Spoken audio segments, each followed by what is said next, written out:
ವಿರಕ್ತ್ಯಾ ಭಜದಮಲಜನೋನ್ನತ್ಯಭೂತ್ಯರ್ಪಕಾಯ ಕ್ಷಿತ್ಯಾಮತ್ಯಲ್ಪಭೃತ್ಯೇಷ್ವಪಿ ಕುಜನಕೃತೌದ್ಧತ್ಯಭೂತ್ಯಾಜಕಾಯ ಕರ್ತ್ರೇ ಧರ್ತ್ರೇ ಚ ಹರ್ತ್ರೇ ಹಯಮುಖಹರಯೇ ಮುತ್ರಪಾತ್ರೇ ನಮಸ್ತೆ ತಸ್ಮೈ ಕಸ್ಮೈಚಿದಸ್ಮನ್ಮನಸಿ ಧೃತಕಥಾ ವಿಸ್ಮೃತೌ ಸ್ಮಾರಕಾಯ ತಪೋ ವಿದ್ಯಾ ವಿರಕ್ತ್ಯಾದಿ ಸದ್ಗುಣೌಘಾಕರಾನಹಂ ವಾದಿರಾಜಗುರುನ್ ವಂದೇ ಹಯಗ್ರೀವಪದಾಶ್ರಯಾನ್.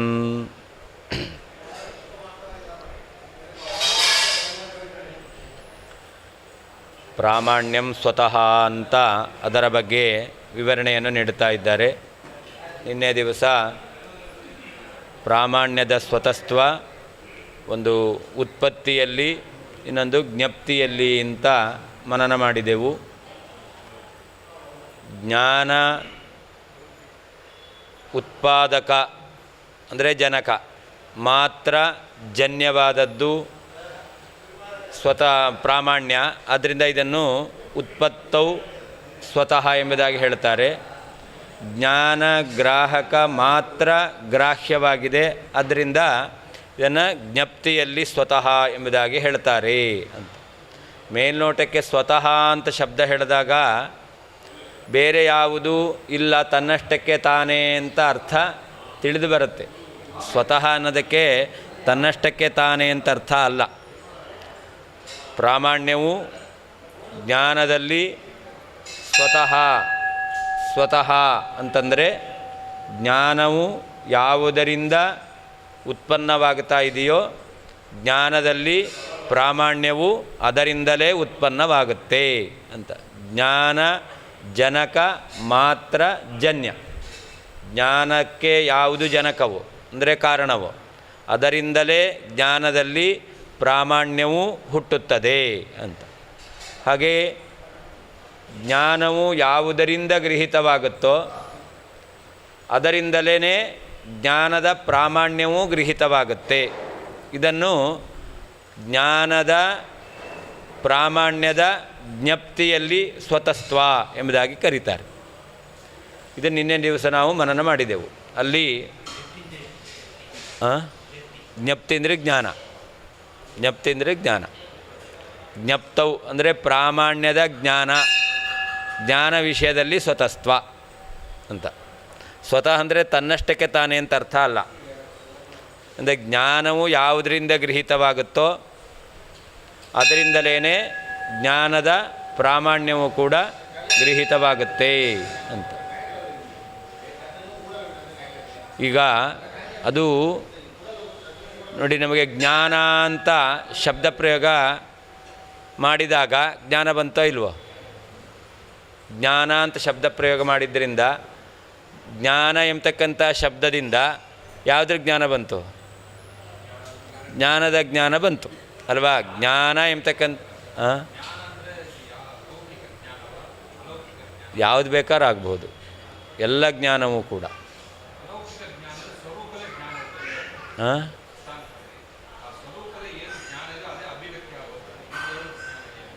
ಅದನ್ನು ಕೂಡ ವಿಶೇಷ ಇರೋದರಿಂದಾಗಿ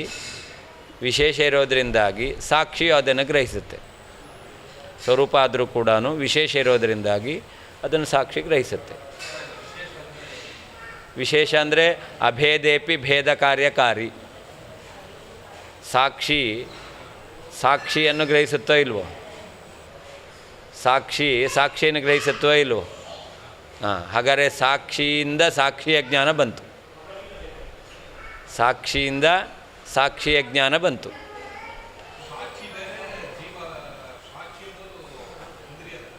ಹೌದು, ಅದೇ ಆತ್ಮಸ್ವರೂಪ ಅದು. ಹೌದು, ಅದನ್ನೇ ಸಾಕ್ಷಿ ಇಂದ್ರಿಯ ಅಂತ ಕರೆಯೋದು. ಹೌದು, ಆತ್ಮವೇ ಹೌದು, ಅಭೇದ. ಆತ್ಮನಿಗೂ ಸಾಕ್ಷಿಗೂ ಅಭೇದ. ಅದನ್ನು ಆತ್ಮಸ್ವರೂಪವಾದ ಇಂದ್ರಿಯವನ್ನೇ ಸಾಕ್ಷಿ ಇಂದ್ರಿಯ ಅಂತ ಕರೆಯೋದು. ಆ ಸಾಕ್ಷಿ ತನ್ನನ್ನು ಗ್ರಹಿಸುತ್ತೆ. ಈಗ ಹೇಗೆ ದೀಪ ತನ್ನನ್ನು ತೋರಿಸುತ್ತೆ, ಉಳಿದ ಪದಾರ್ಥಗಳನ್ನು ತೋರಿಸುತ್ತೆ. ಬೆಳಕು ಬೆಳಕಿನ ಜ್ಞಾನವನ್ನು ಉಂಟು ಮಾಡುತ್ತೆ. ಹಾಗೆ ಬೆಳಕಿನಿಂದ ಯಾವುದ್ಯಾವುದನ್ನು ಕಾಣಲಿಕ್ಕೆ ಸಾಧ್ಯವೋ ಅದರಿಂದ ಕಾಣಲಿಕ್ಕೆ ಸಾಧ್ಯವಾದರ ಎಲ್ಲ ಪದಾರ್ಥಗಳ ಜ್ಞಾನವನ್ನು ಉಂಟು ಮಾಡುತ್ತೆ. ಹಾಗೆ ಸಾಕ್ಷಿಯೂ ಕೂಡ ಸಾಕ್ಷಿಯ ಜ್ಞಾನವನ್ನು ಉಂಟು ಮಾಡುತ್ತೆ. ಹಾಗೆ ಇತರ ಈಗ ಅಯಂಘಟ ಜ್ಞಾನ ಬಂತು. ಈ ಜ್ಞಾನ ಬಂದಿದೆ ಅಂತ ಯಾವುದರಿಂದ ಗೊತ್ತಾಗುತ್ತೆ? ಸಾಕ್ಷಿಯಿಂದ ಗೊತ್ತಾಗುತ್ತೆ. ಹಾಗಾದರೆ ಈ ಜ್ಞಾನದ ಜ್ಞಾನವನ್ನು ಸಾಕ್ಷಿ ಉಂಟು ಮಾಡುತ್ತೆ. ಬೇರೆ ಬುದ್ಧಿ ಜ್ಞಾನ ಒಂದೇ. ಸಾಕ್ಷಿ ಎಂಬತಕ್ಕಂಥದ್ದು ಅದು ಈ ಜ್ಞಾನ ಅಲ್ಲ, ಅದು ಬೇರೆ. ನಮಗೀಗ ಇಂದ್ರಿಯ ಸನ್ನಿಕರ್ಷ ಆದಾಗ ಇದಂ ಪುಸ್ತಕಂ ಅಂತ ಜ್ಞಾನ ಬಂತು, ಇದು ಜ್ಞಾನ ಬಂತು. ಈ ಜ್ಞಾನ ಅದು ಸಾಕ್ಷಿ ಅಲ್ಲ, ಈ ಜ್ಞಾನವೇ ಸಾಕ್ಷಿ ಅಲ್ಲ. ಈ ಜ್ಞಾನ ಇದೆ ಅಂತ ಗ್ರಹಿಸೋದು ಯಾವುದು? ಸಾಕ್ಷಿ. ಜ್ಞಾನ ಇದೆ ಅಂತ ಗ್ರಹಿಸೋದು ಸಾಕ್ಷಿ. ಅದರ ವಿಷಯನೇ ಇವಾಗ ಮುಂದುವರಿಯುತ್ತೆ. ಅದು ಹೇಗೆ ಅನ್ನೋದ್ರ ಬಗ್ಗೆ ಪೂರ್ವ ವಿವರಣೆಯನ್ನು ನೀಡ್ತಾ ಇದ್ದಾರೆ. ಸಾಕ್ಷಿ ಯಾವುದನ್ನು ಗ್ರಹಿಸುತ್ತೆ, ಯಾವುದನ್ನು ಗ್ರಹಿಸೋದಿಲ್ಲ, ಯಾಕೆ, ಇದಕ್ಕೆಲ್ಲ ವಿಷಯ ಎಲ್ಲ ಕಾರಣಗಳನ್ನು ಕೂಡ ನಿರೂಪಣೆ ಮಾಡ್ತಾ ಇದ್ದಾರೆ. ಅದೇ ವಿಷಯ ಬಂದಿರೋದು.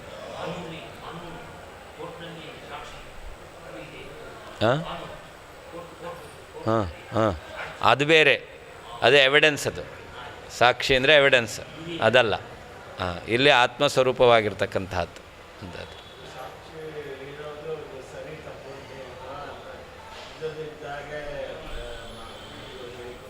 ಯಾವುದು?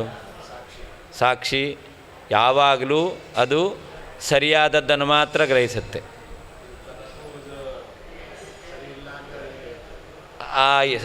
ಸರಿ, ಈಗ ಇದಂ ರಜತಂ ಜ್ಞಾನ ಬಂತು. ಇದಂ ರಜತಂ ಜ್ಞಾನ ಬಂದಾಗ ಈ ಜ್ಞಾನ ಎಂಬತಕ್ಕಂಥದ್ದು ಜ್ಞಾನ. ಇದು ಈ ಜ್ಞಾನದಲ್ಲಿ ಪ್ರಾಮಾಣ್ಯವನ್ನು ಸಾಕ್ಷಿ ಗ್ರಹಿಸೋದಿಲ್ಲ. ಈ ಜ್ಞಾನದಲ್ಲಿ ಸಾಕ್ಷಿಯು ಪ್ರಾಮಾಣ್ಯವನ್ನು ಗ್ರಹಿಸೋದಿಲ್ಲ. ಈ ಜ್ಞಾನ ಸರಿ, ಪ್ರಾಮಾಣ್ಯ ಅಂದರೆ ಏನರ್ಥ? ಇದು ಸರಿ ಅಂತ ಅರ್ಥ. ಹಾಗಾದರೆ ಈ ಜ್ಞಾನ ಸರಿ ಅನ್ನೋದನ್ನು ಸಾಕ್ಷಿ ತೀರ್ಮಾನ ಮಾಡಲ್ಲ, ಗ್ರಹಿಸೋದಿಲ್ಲ. ಅದೇ ಯಾಕೆ ಏನು ಅನ್ನೋದು ಅದರ ಬಗ್ಗೆ ವಿವರಣೆಯನ್ನು ನೀಡ್ತಾ ಇದ್ದಾರೆ.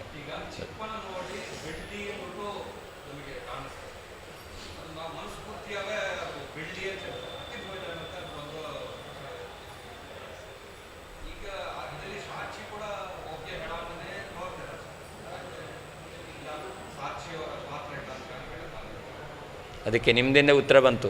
ನೀವೇನು ಹೇಳಿದ್ರಿ? ಇನ್ನೊಂದು ಸರ್ತಿ ಅದೇ ವರ್ಡನ್ನು ಉಚ್ಚಾರಣೆ ಮಾಡಬೇಕು. ಅದೇ ವರ್ಡನ ಮನಃಪೂರ್ವಕವಾಗಿ ಅಂತ ಹೇಳಿದ್ರಿ. ಅಲ್ಲಿ ಗ್ರಹಣ ಮಾಡಿದ್ದು ಯಾವುದು? ಮನಸ್ಸು ಅಷ್ಟೇ ಹೊರತು ಸಾಕ್ಷಿ ಅಲ್ಲ. ಅದು ಯಾಕೆ ಅನ್ನೋದನ್ನು ನಿರೂಪಣೆ ಮಾಡ್ತಾರೆ. ನಮಗೆ ಎಲ್ಲಿ ಮನಸ್ಸು ಗ್ರಹಿಸುತ್ತೆ, ಎಲ್ಲಿ ಸಾಕ್ಷಿ ಗ್ರಹಿಸುತ್ತೆ ಅಂತ ನಮಗೆ ಗೊತ್ತಾಗಲ್ಲ ಅಲ್ವಾ? ಅದು ಅಷ್ಟು ಸೂಕ್ಷ್ಮ. ಆದರೆ ಅಲ್ಲಿ ಮನಸ್ಸು ಮಾತ್ರ ಗ್ರಹಿಸಿರುತ್ತೆ. ಎಲ್ಲಿ ಇದಂ ರಹಿತಂ ಜ್ಞಾನ ಬಂದಾಗ ಇದು ಸರಿ ಅಂತ ಅನಿಸುತ್ತೆ, ಆದರೆ ಅದು ಸಾಕ್ಷಿ ಗ್ರಹಣ ಮಾಡಿಲ್ಲ. ಹಾಗಾದರೆ ಸಾಕ್ಷಿ ಏನು ಮಾಡಿದೆ? ಸಾಕ್ಷಿಯ ಕೆಲಸ ಏನಲ್ಲಿ? ಯಾಕೆ ಸಾಕ್ಷಿ ಪ್ರಾಮಾಣ್ಯವನ್ನು ಗ್ರಹಿಸಲಿಲ್ಲ? ನೋಡಿ, ನಮಗೆ ಪುಸ್ತಕವನ್ನು ನೋಡಿ ಇದಂ ಪುಸ್ತಕಂ ಜ್ಞಾನ ಬಂತು, ಈ ಜ್ಞಾನ. ಶುಕ್ತಿಯನ್ನು ನೋಡಿ ರಜತ ಅಂತ ಜ್ಞಾನ ಬಂತು, ಇದಂ ರಹಿತಂ ಜ್ಞಾನ ಬಂತು. ಈ ಎರಡು ಜ್ಞಾನದಲ್ಲಿ ಏನು ವ್ಯತ್ಯಾಸ ಇಲ್ಲ ಅಂತ ಅಂದ್ಕೊಳ್ತೇವೆ. ಹಾಗಾದರೆ ಈ ವಿಷಯದಲ್ಲಿ ಸಾಕ್ಷಿ ಯಾವ ರೀತಿಯಲ್ಲಿ ಕೆಲಸ ಮಾಡ್ತಾ ಇದೆ ಅದನ್ನು ನಾವು ತಿಳ್ಕೊಳ್ಬೇಕು. ಅದನ್ನೇ ವಿವರಣೆ ಮಾಡ್ತಾ ಇದ್ದಾರೆ. ಇದಂ ಪುಸ್ತಕಂ ಜ್ಞಾನ ಬಂದಾಗ ಈ ಜ್ಞಾನ ಸರಿ ಅಂತ ಸಾಕ್ಷಿ ಗ್ರಹಣ ಮಾಡುತ್ತೆ, ಈ ಜ್ಞಾನ ಯಥಾರ್ಥ ಅಂತ ಗ್ರಹಣ ಮಾಡುತ್ತೆ. ಅದೇ ಇದಂ ರಜತಂ ಜ್ಞಾನ ಬಂದಾಗ ಸಾಕ್ಷಿ ಅದು ಈ ಜ್ಞಾನ ಸರಿ ಅಂತ ಅದು ಗ್ರಹಣ ಮಾಡಲ್ಲ. ಯಾಕೆ ಅಂತಂದರೆ ಅದಕ್ಕೆ ಹೇಳ್ತಾರೆ, ಎಲ್ಲಿ ಪ್ರತಿಬಂಧಕ ಎಂಬತಕ್ಕಂಥದ್ದು ಇದೆಯೋ ಅಲ್ಲಿ ಸಾಕ್ಷಿ ಎಂಬತಕ್ಕಂಥದ್ದು ತನ್ನ ಶಕ್ತಿಯನ್ನು ಸ್ವಲ್ಪ ಕುಂಠಿತಗೊಳಿಸ್ಕೊಳ್ಳುತ್ತೆ. ಅದರ ಶಕ್ತಿ ಎಂಬತಕ್ಕಂಥದ್ದು ಕಡಿಮೆ ಆಗುತ್ತೆ. ಅದರಿಂದಾಗಿ ಅಲ್ಲಿ ಅದು ಪ್ರಾಮಾಣ್ಯವನ್ನು ಗ್ರಹಿಸೋದಿಲ್ಲ. ಎಲ್ಲಿ ಅಪ್ರಾಮಾಣ್ಯ ನಿಶ್ಚಯ ಎಂಬತಕ್ಕಂಥದ್ದು ಅಥವಾ ಪ್ರತಿಬಂಧಕ ಎಂಬತಕ್ಕಂಥದ್ದು ಇರುತ್ತೋ ಅಂಥ ಕಡೆಯಲ್ಲಿ ಸಾಕ್ಷಿ ಅದು ಕೆಲಸ ಮಾಡೋದಿಲ್ಲ. ಹಾಗಾದರೆ ಸಾಕ್ಷಿಯ ಸಾಮರ್ಥ್ಯ ಶಕ್ತಿ ಇದೆಯಲ್ಲ, ಅದು ಶಕ್ತಿಯನ್ನು ಕಳ್ಕೊಳ್ಳುತ್ತೆ. ನೀರು, ಅದಕ್ಕೆ ಉದಾಹರಣೆ ಕೊಡ್ತಾರೆ, ನೀರು ಸಹಜವಾಗಿ ಅದು ಕೆಳಮುಖವಾಗಿ ಹರಿತಾ ಇರುತ್ತೆ. ಅದು ಮೇಲ್ಮುಖವಾಗಿ ಹರಿಯೋದಲ್ಲ, ಕೆಳಮುಖವಾಗಿ ಹರಿಯೋದು ನೀರಿನ ಸಹಜ ಸ್ವಭಾವ. ಆದರೆ ಏನಾದರೂ ತಡೆ ಇದೆ ಅಂತಾದರೆ ನೀರು ಹರಿಯಲ್ಲ. ಹಾಗೆಯೇ ಸಾಕ್ಷಿಯ ಸ್ವಭಾವ ಪ್ರಾಮಾಣ್ಯವನ್ನು ಗ್ರಹಿಸ್ತಕ್ಕಂಥದ್ದು ಸಾಕ್ಷಿಯ ಸ್ವಭಾವ. ಆದರೆ ಏನಾದರೂ ಪ್ರತಿಬಂಧಕ ಇದೆ ಅಂತಾದರೆ ಆಗ ಸಾಕ್ಷಿ ಎಂಬತಕ್ಕಂಥದ್ದು ಪ್ರಾಮಾಣ್ಯವನ್ನು ಗ್ರಹಿಸೋದಿಲ್ಲ. ಹಾಗಾದರೆ ಸಾಕ್ಷಿಯು ಪ್ರಾಮಾಣ್ಯವನ್ನು ಮಾತ್ರ ಗ್ರಹಿಸುತ್ತೆ ಅನ್ನೋದು ಉತ್ಸರ್ಗ ನಿಯಮ ಅಂತ ಹೇಳ್ತಾರೆ. ಉತ್ಸರ್ಗ ನಿಯಮ ಅನ್ನೋದ್ರೆ ಅದಕ್ಕೆ ಅಪವಾದ ಎಂಬತಕ್ಕಂಥದ್ದು ಇದ್ದರೆ ಆ ಕೆಲಸವನ್ನು ಮಾಡಲ್ಲ ಅಂತ ಅರ್ಥ. ಈಗ ನೀರು ಕೆಳಮುಖವಾಗಿ ಹರಿಯುತ್ತೆ ಅನ್ನೋದು ಉತ್ಸರ್ಗ ನಿಯಮ. ನೀರು ಕೆಳಮುಖವಾಗಿ ಹರಿಯುತ್ತೆ ಎಂಬತಕ್ಕಂಥದ್ದು ಇದು ಉತ್ಸರ್ಗ ನಿಯಮ. ಇದಕ್ಕೆ ಅಪವಾದ ಇದೆ. ನೀರು ಕೆಳಮುಖವಾಗಿ ಹರಿಯಲ್ಲ. ಯಾವಾಗ ಹರಿಯಲ್ಲ? ಪ್ರತಿಬಂಧಕ ಇದ್ದಾಗ ನೀರಿದೆ, ಆದರೆ ಕೆಳಮುಖವಾಗಿ ಅದು ಹರಿಯೋದಿಲ್ಲ. ಹಾಗಾದರೆ ಅಲ್ಲಿ ಪ್ರತಿಬಂಧಕ ಎಂಬತಕ್ಕಂಥದ್ದು ಇರೋದರಿಂದಾಗಿ ಆ ನಿಯಮ ಎಂಬತಕ್ಕಂಥದ್ದು ಅಲ್ಲಿ ಅನ್ವಯ ಆಗಲ್ಲ. ಹೌದು,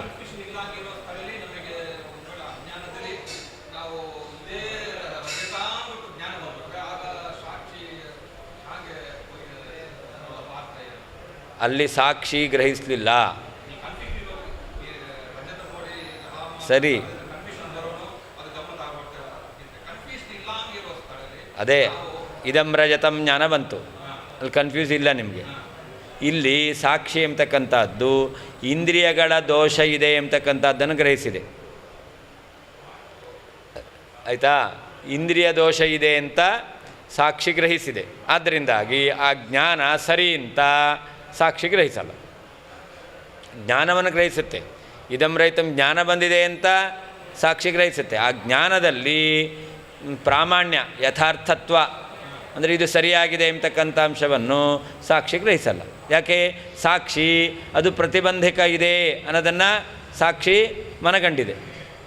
ಅದಕ್ಕೆ ಇಲ್ಲಿ ದೋಷ ಇದೆ, ಇಂದ್ರಿಯದಲ್ಲಿ ದೋಷ ಇದೆ ಅಂತ ಆ ಸಾಕ್ಷಿಗೆ ಗೊತ್ತು. ಆದ್ದರಿಂದಾಗಿ ಆ ಸಾಕ್ಷಿ ಅಲ್ಲಿ ಪ್ರಾಮಾಣ್ಯವನ್ನು ಗ್ರಹಿಸೋದಿಲ್ಲ. ಅದು ನಿಮಗೆ ಆಮೇಲೆ ಗೊತ್ತಾಗುತ್ತೆ. ನೇದಂ ರಜತಂ ಅಂತ ಜ್ಞಾನ ಬಂದಾಗ ಇದು ರಜತ ಅಲ್ಲ, ಜ್ಞಾನ ಬಂದಾಗ ಹಾಗಾದರೆ ಸಾಕ್ಷಿ ಅಲ್ಲಿ ಜ್ಞಾನವನ್ನು ಮಾತ್ರ ಗ್ರಹಿಸಿದೆ, ಪ್ರಾಮಾಣ್ಯವನ್ನು ಗ್ರಹಿಸಿರಲಿಲ್ಲ ಅಂತ ನಿಮಗೆ ತೀರ್ಮಾನ ಆಗುತ್ತೆ. ತುಂಬ ಸೂಕ್ಷ್ಮ. ಅದೇ ಹೇಳಿದ್ನಲ್ಲ, ಯಾವುದು ನೀರು ಕೆಳಮುಖವಾಗಿ ಹರಿಯುತ್ತೆ ಎಂಬತಕ್ಕಂತಹ ನಿಯಮ ಇದೆಯಲ್ಲ, ಇದು ಉತ್ಸರ್ಗ ನಿಯಮ. ಆಯಿತಾ? ಬೆಂಕಿ ಸುಡುತ್ತೆ ಅನ್ನೋದು ಉತ್ಸರ್ಗ ನಿಯಮ. ಬೆಂಕಿ ಸುಡುತ್ತೆ ಸ್ವಭಾವ, ಇದು ಬೆಂಕಿ ಸುಡುತ್ತೆ ಅನ್ನೋದು ಉತ್ಸರ್ಗ ನಿಯಮ. ಆದರೆ ಎಲ್ಲಿಯಾದರೂ ಮಂತ್ರ, ಮಣಿ ಇಂಥದ್ದು ಪ್ರತಿಬಂಧಕವಾಗಿದೆ ಅಂತಾದರೆ ಆಗ ಮಣಿ ಸುಡೋದಿಲ್ಲ, ಬೆಂಕಿ ಸುಡೋದಿಲ್ಲ. ಹಾಗಾದರೆ ಬೆಂಕಿ ಸುಡುತ್ತೆ ಅನ್ನೋದು ಉತ್ಸರ್ಗ ನಿಯಮ. ಅದಕ್ಕೆ ಅಪವಾದ ಇದೆ.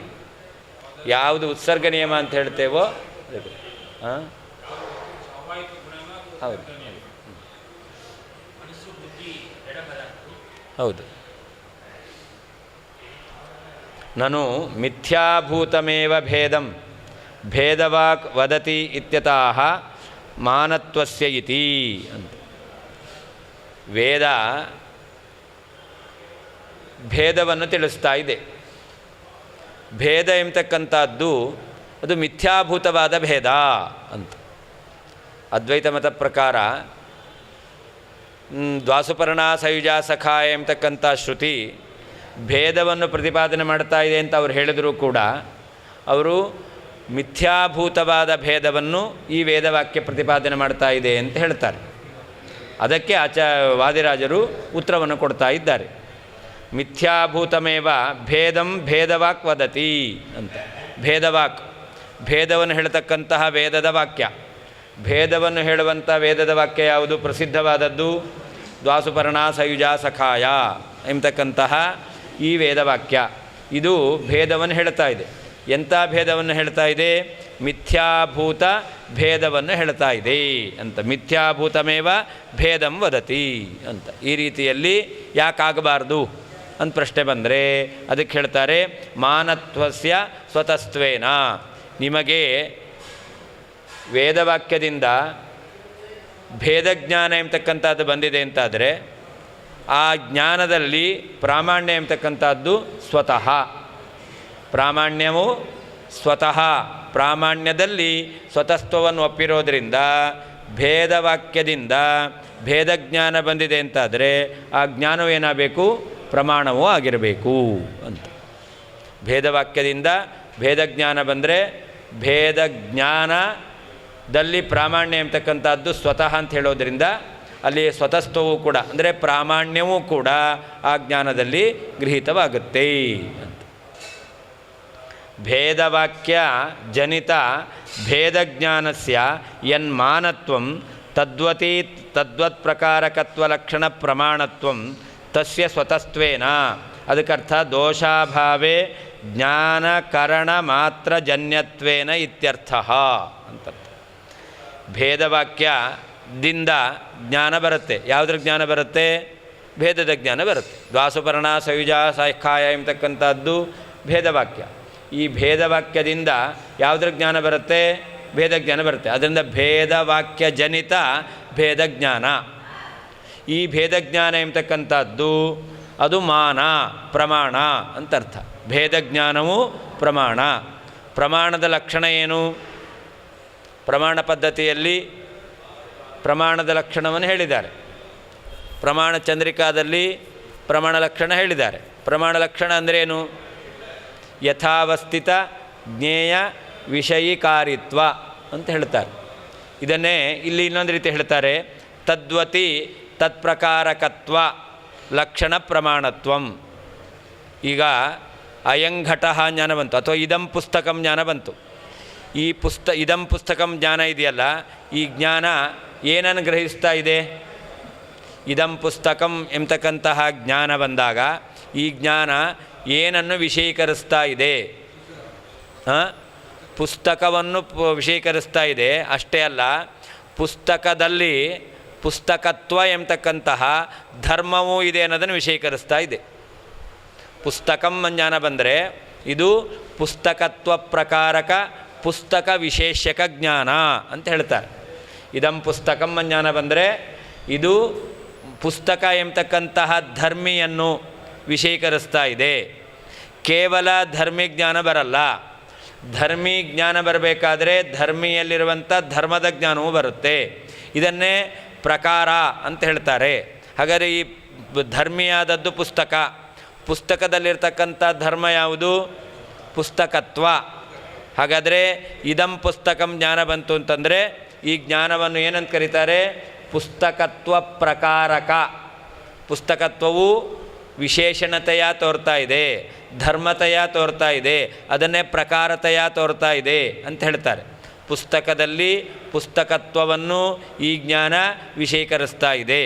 ಹಾಗಾದರೆ ಪುಸ್ತಕತ್ವ ಪ್ರಕಾರಕ ಆಯಿತು. ಹಾಗೆ ವಿಶೇಷ ಯಾವುದು? ಎಲ್ಲಿ ಪುಸ್ತಕತ್ವವನ್ನು ವಿಷಯೀಕರಿಸ್ತಾ ಇದೆ? ಪುಸ್ತಕದಲ್ಲಿ. ಆದ್ದರಿಂದ ಪುಸ್ತಕ ವಿಶೇಷಕ. ಪುಸ್ತಕವನ್ನು ವಿಶೇಷ್ಯ ಅಂದರೆ ಧರ್ಮಿ ಅಂತ ಗ್ರಹಿಸ್ತಾ ಇದೆ. ಹಾಗಾದರೆ ಇದಂ ಪುಸ್ತಕಂ ಜ್ಞಾನ ಬಂತು ಅಂತಂದರೆ ಈ ಜ್ಞಾನವನ್ನು ನಾವು ಬಿಡಿಸಿ ತಿಳ್ಕೊಂಡ್ರೆ ಏನರ್ಥ?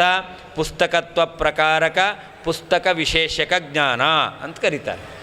ಪುಸ್ತಕತ್ವ ಪ್ರಕಾರಕ ಪುಸ್ತಕ ವಿಶೇಷಕ ಜ್ಞಾನ. ಅಯಂ ಮನುಷ್ಯ ಜ್ಞಾನ ಬಂದರೆ ಮನುಷ್ಯತ್ವ ಪ್ರಕಾರಕ ಮನುಷ್ಯ ವಿಶೇಷಕ ಜ್ಞಾನ. ಅಯಂ ಘಟ ಜ್ಞಾನ ಬಂದರೆ ಘಟತ್ವ ಪ್ರಕಾರಕ ಘಟ ವಿಶೇಷಕ ಜ್ಞಾನ. ಇದನ್ನೇ ಏನಂತ ಕರೆಯೋದು ನೋಡಿ. ಪುಸ್ತಕದಲ್ಲಿ ಪುಸ್ತಕತ್ವ ಇದೆಯೋ ಇಲ್ವೋ? ಇದೆ. ಹಾಗಾದರೆ ಇದಂ ಪುಸ್ತಕಂ ಜ್ಞಾನ ಬಂದಾಗ ಈ ಜ್ಞಾನ ಪ್ರಮಾಣ. ಯಾಕೆ ಪ್ರಮಾಣ? ಈ ಜ್ಞಾನದಲ್ಲಿ ಪ್ರಾಮಾಣ್ಯ ಇದೆ. ಪ್ರಾಮಾಣ್ಯ ಅಂದ್ರೇನು? ಪುಸ್ತಕತ್ವ ಇರುವಲ್ಲಿ ಪುಸ್ತಕತ್ವವನ್ನು ಅದು ಇದೆ ಎಂಬುದಾಗಿ ಗ್ರಹಿಸ್ತಾ ಇದೆ. ಪುಸ್ತಕತ್ವ ಎಲ್ಲಿದೆ? ಹಾಗಾದರೆ ಪುಸ್ತಕತ್ವ ಇರುವ ಪುಸ್ತಕದಲ್ಲಿ ಪುಸ್ತಕತ್ವ ಇದೆ ಅಂತ ಗ್ರಹಿಸ್ತಾ ಇರೋದರಿಂದಾಗಿ ಈ ಜ್ಞಾನವನ್ನೇನಂತ ಕರಿತೇವೆ? ಪ್ರಮಾಣ ಅಂತ ಕರಿತೇವೆ. ಅದೇ ಇದಂ ರಜತಂ ಜ್ಞಾನ ಇದೆಯಲ್ಲ, ಈ ಜ್ಞಾನವು ಪ್ರಮಾಣ ಅಲ್ಲ. ಯಾಕಲ್ಲ? ಇಲ್ಲಿ ಇದಂ ರಜತಂ ಜ್ಞಾನ ಬರ್ತಾ ಇದೆ. ಈ ರಜತ ಜ್ಞಾನ ಎಂಬತಕ್ಕಂಥದ್ದು ಯಾವುದನ್ನು ವಿಶೇಷ್ಯ ಧರ್ಮಿ ಎಂಬುದಾಗಿ ಈ ಜ್ಞಾನ ವಿಷಯೀಕರಿಸ್ತಾ ಇದೆ? ವಿಶೇಷ ಯಾವುದು? ಇದಂ ರಜತಂ ಜ್ಞಾನ ಬಂದಾಗ ರಜತ ಎಂಬತಕ್ಕಂಥದ್ದು ವಿಶೇಷವಾಗಿ ತೋರ್ತಾ ಇದೆ ಅಲ್ವಾ? ಹಾಗಾದರೆ ಅಲ್ಲಿ ಪ್ರಕಾರ ಯಾವುದು? ರಜತತ್ವ. ಇದಂ ಅಂತಿದೆಯಲ್ಲ, ಆ ಇದಮಂಶ ಎಂಬತಕ್ಕಂಥದ್ದು ರಜತ ಅಂತ ಅರ್ಥ. ಅಲ್ಲಿ ಏನು ಹೇಳಬೇಕು? ರಜತತ್ವವು ಪ್ರಕಾರತೆಯ ತೋರ್ತಾ ಇದೆ ಅಂತ. ಹಾಗಾದರೆ ಆ ಇದಮಂಶ ಇದೆಯಲ್ಲ, ಅದರಲ್ಲಿ ರಜತತ್ವ ಇದೆಯಾ? ಇಲ್ಲ. ಹಾಗಾದರೆ ರಜತತ್ವವತಿ, ರಜತತ್ವ ಪ್ರಕಾರಕ, ರಜತ ವಿಶೇಷಕ ಜ್ಞಾನ ಆಗಿದೆಯಾ? ಈ ಜ್ಞಾನ ರಜತತ್ವ ಇದ್ದಲ್ಲಿ ರಜತತ್ವವನ್ನು ಪ್ರಕಾರತೆಯ, ರಜತತ್ವ ಉಳ್ಳಂಥದ್ದನ್ನು ವಿಶೇಷತೆಯ ವಿಷೀಕರಿಸ್ತಾ ಇದೆಯಾ ಈ ಜ್ಞಾನ? ಇಲ್ಲ. ಯಾಕೆ? ಎಲ್ಲಿ ರಜತತ್ವವನ್ನು ವಿಷೀಕರಿಸ್ತಾ ಇದೆ? ಶುಕ್ತಿಯಲ್ಲಿ. ಶುಕ್ತಿಯಲ್ಲಿ ರಜತತ್ವ ಇದೆಯಾ? ಇಲ್ಲ. ಹಾಗಾದರೆ ತದಭಾವವತಿ ತತ್ಪ್ರಕಾರಕ ಆಯಿತು. ತದಭಾವವತಿ ಅಂತಂದರೆ ರಜತತ್ವ ಅಭಾವವತಿ. ರಜತತ್ವ ಅಭಾವವತ್ ಯಾವುದು? ರಜತತ್ವ ಇಲ್ಲದೇ ಇರತಕ್ಕಂಥದ್ದು. ರಜತತ್ವ ಇಲ್ಲದೇ ಇರತಕ್ಕಂಥದ್ದು ಯಾವುದು? ಶುಕ್ತಿ. ಅಲ್ಲಿ ಯಾವುದನ್ನು ಪ್ರಕಾರತೆಯ ವಿಷೀಕರಿಸ್ತಾ ಇದೆ? ರಜತತ್ವವನ್ನು ಪ್ರಕಾರತೆಯ ವಿಷೀಕರಿಸ್ತಾ ಇದೆ. ಆದ್ದರಿಂದಾಗಿ ಆ ಜ್ಞಾನ ಇದಂ ರಹಿತಂ ಜ್ಞಾನ ಏನಲ್ಲ? ಪ್ರಮಾಣ ಅಲ್ಲ. ಹಾಗಾದರೆ ಯಾವ ಜ್ಞಾನವನ್ನು ಪ್ರಮಾಣ ಅಂತ ಕರಿತೇವೆ? ಅಲ್ಲಿ ಪ್ರಾಮಾಣ್ಯ ಅಂದ್ರೇನು? ತದ್ವತಿ ತತ್ಪ್ರಕಾರಕತ್ವ. ಪ್ರಾಮಾಣ್ಯ ಅಂತಂದರೆ ತದ್ವತಿ ತತ್ಪ್ರಕಾರಕ. ಯಾವ ಧರ್ಮವು ಆ ಜ್ಞಾನದಲ್ಲಿ ವಿಶೇಷದಲ್ಲಿ ವಿಷೀಕರಿಸ್ತಾ ಇದೆಯೋ ಆ ವಸ್ತುವಿನಲ್ಲಿ ಆ ಧರ್ಮ ಎಂಬತಕ್ಕಂಥದ್ದು ಇರಬೇಕು. ಹಾಗಾದರೆ ವಸ್ತುವಿನಲ್ಲಿ ಯಾವ ಧರ್ಮ ಎಂಬತಕ್ಕಂಥದ್ದು ಇದೆಯೋ ಆ ಧರ್ಮವನ್ನು ಪ್ರಕಾರತೆಯ ವಿಷೀಕರಿಸ್ತಕ್ಕಂಥದ್ದು, ಆ ಧರ್ಮವುಳ್ಳಂತಹ ವಸ್ತುವನ್ನು ವಿಶೇಷತೆಯ ವಿಷೀಕರಿಸ್ತಕ್ಕಂತಹ ಜ್ಞಾನ ಇದೆಯಲ್ಲ, ಇದನ್ನೇನಂತ ಕರೀತಾರೆ? ಯಥಾರ್ಥ ಜ್ಞಾನ ಅಥವಾ ಪ್ರಮಾಣ ಜ್ಞಾನ ಅಂತ ಕರೀತಾರೆ. ಹಾಗಾದರೆ ಪ್ರಾಮಾಣ್ಯ ಅಂದರೆ ಏನರ್ಥ? ಆ ಧರ್ಮ ಇರುವಲ್ಲಿ ಆ ಧರ್ಮ ಆ ಧರ್ಮಿಯಲ್ಲಿದೆ ಅಂತ ವಿಷಯೀಕರಿಸಬೇಕು. ಇದನ್ನೇ ಪ್ರಮಾಣ ಎಂಬುದಾಗಿ ಕರೀತಾರೆ, ಪ್ರಾಮಾಣ್ಯ ಎಂಬುದಾಗಿ ಕರೀತಾರೆ. ಅದನ್ನು ಹೇಳ್ತಾರೆ ತದ್ವತಿ ತತ್ಪ್ರಕಾರಕತ್ವ ಲಕ್ಷಣ ಪ್ರಮಾಣತ್ವಂ ಅಂತ. ಈಗ ಭೇದವಾಕ್ಯದಿಂದ ಭೇದಜ್ಞಾನ ಬಂದದ್ದು. ಭೇದವಾಕ್ಯ ದ್ವಾಸುಪರ್ಣ ಸಯುಜಾ ಸಖ ಎಂಬತಕ್ಕಂಥ ವಾಕ್ಯ. ಈ ವಾಕ್ಯದಿಂದ ಭೇದ ಜ್ಞಾನ ಬಂತು. ಭೇದ ಎಲ್ಲಿದೆ ಅಂತ ಈ ಜ್ಞಾನ ಗ್ರಹಿಸ್ತಾ ಇದೆ? ಜೀವ ಬ್ರಹ್ಮರಲ್ಲಿ ಭೇದ ಇದೆ ಅಂತ ಹೇಳ್ತಾ ಇದೆ. ಹಾಗಾದರೆ ಜೀವ ಬ್ರಹ್ಮರಲ್ಲಿ ಭೇದವು ಏನಾಗಿ ತೋರ್ತಾ ಇದೆ? ಪ್ರಕಾರವಾಗಿ ತೋರ್ತಾ ಇದೆ. ಜೀವ ಬ್ರಹ್ಮರ ಭೇದ ಪ್ರಕಾರಕ, ಜೀವ ಬ್ರಹ್ಮ ವಿಶೇಷಕ ಜ್ಞಾನ. ದ್ವಾಸುಪರ್ಣ ಸಯುಜ ಸಖ ಎಂಬತಕ್ಕಂಥ ವಾಕ್ಯದಿಂದ ಬಂದ ಜ್ಞಾನ ಇದೆಯಲ್ಲ, ಈ ಜ್ಞಾನವನ್ನು ಏನಂತ ಕರೀತಾರೆ? ಜೀವ ಬ್ರಹ್ಮ ಗತ ಭೇದ ಪ್ರಕಾರಕ ಜೀವ ಬ್ರಹ್ಮ ವಿಶೇಷಕ ಭೇದ ಜ್ಞಾನ ಅಂತ ಕರೀತಾರೆ. ಜೀವ ಬ್ರಹ್ಮರು ವಿಶೇಷ್ಯ, ಅವರಲ್ಲಿ ಭೇದವನ್ನು ಪ್ರಕಾರತೆಯ ವಿಷೀಕರಿಸ್ತಾ ಇದೆ. ಆದ್ದರಿಂದ ಭೇದ ಪ್ರಕಾರಕ ಜೀವ ಬ್ರಹ್ಮ ವಿಶೇಷಕ ಜ್ಞಾನ, ಇದು ಭೇದ ಜ್ಞಾನ. ಈ ಜ್ಞಾನ ಇದು ಪ್ರಮಾಣ. ಯಾಕೆ? ಜೀವಬ್ರಹ್ಮರಲ್ಲಿ ಭೇದ ಇದೆಯೋ ಇಲ್ವೋ? ಜೀವಬ್ರಹ್ಮರಲ್ಲಿ ಭೇದ ಇದೆಯೋ ಇಲ್ವೋ? ಇದೆ. ಹಾಗಾದರೆ ಭೇದ ಇರುವ ಜೀವಬ್ರಹ್ಮರಲ್ಲಿ ಭೇದ ಇದೆ ಎಂಬುದಾಗಿ ಇದು ವಿಷೀಕರಿಸ್ತಾ ಇದೆ. ಆದ್ದರಿಂದಾಗಿ ಈ ಜ್ಞಾನವನ್ನು ಏನಂತ ಕರೀತಾರೆ? ಯಥಾರ್ಥ ಜ್ಞಾನ ಎಂಬುದಾಗಿ ಕರೀತಾರೆ.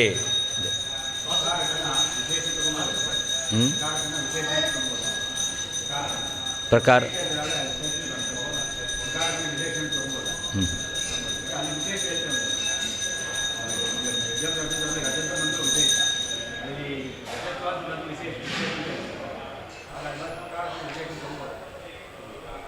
ಇದಂ ಪುಸ್ತಕಂ ಜ್ಞಾನ ಬಂದಾಗ ಅಲ್ಲಿ ಎರಡು ತೋರ್ತಾ ಇದೆ. ಏನು? ಇದಂ ರಜತಂ ಜ್ಞಾನ ಬಂದಾಗ, ಇದಂ ರಹಿತಂ ಜ್ಞಾನ ಬಂದಾಗ ಅಲ್ಲಿ ಒಂದು ವಿಶೇಷಾಂಶ ಇನ್ನೊಂದು ಪ್ರಕಾರಾಂಶ ತೋರ್ತಾ ಇದೆ. ಒಂದು ವಿಶೇಷಾಂಶ, ಇನ್ನೊಂದು ಪ್ರಕಾರಾಂಶ. ಯಾವುದು?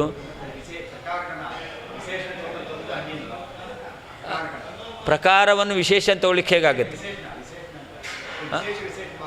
ಅದು ಹೇಳ್ಬೋದು, ವಿಶೇಷಣ ಅಂತ ಹೇಳ್ಬೋದು, ವಿಶೇಷ್ಯ ಅಲ್ಲ. ಅದು ಹೇಳ್ಬೋದು. ಹೌದು ಹೌದು, ಅಲ್ಲಿ ವಿಶೇಷಣ ಇಲ್ಲ. ಅಲ್ಲಿ ಹೇಳಿದ್ರೆ ಅದು ವಿಶೇಷಣ. ಹೌದು.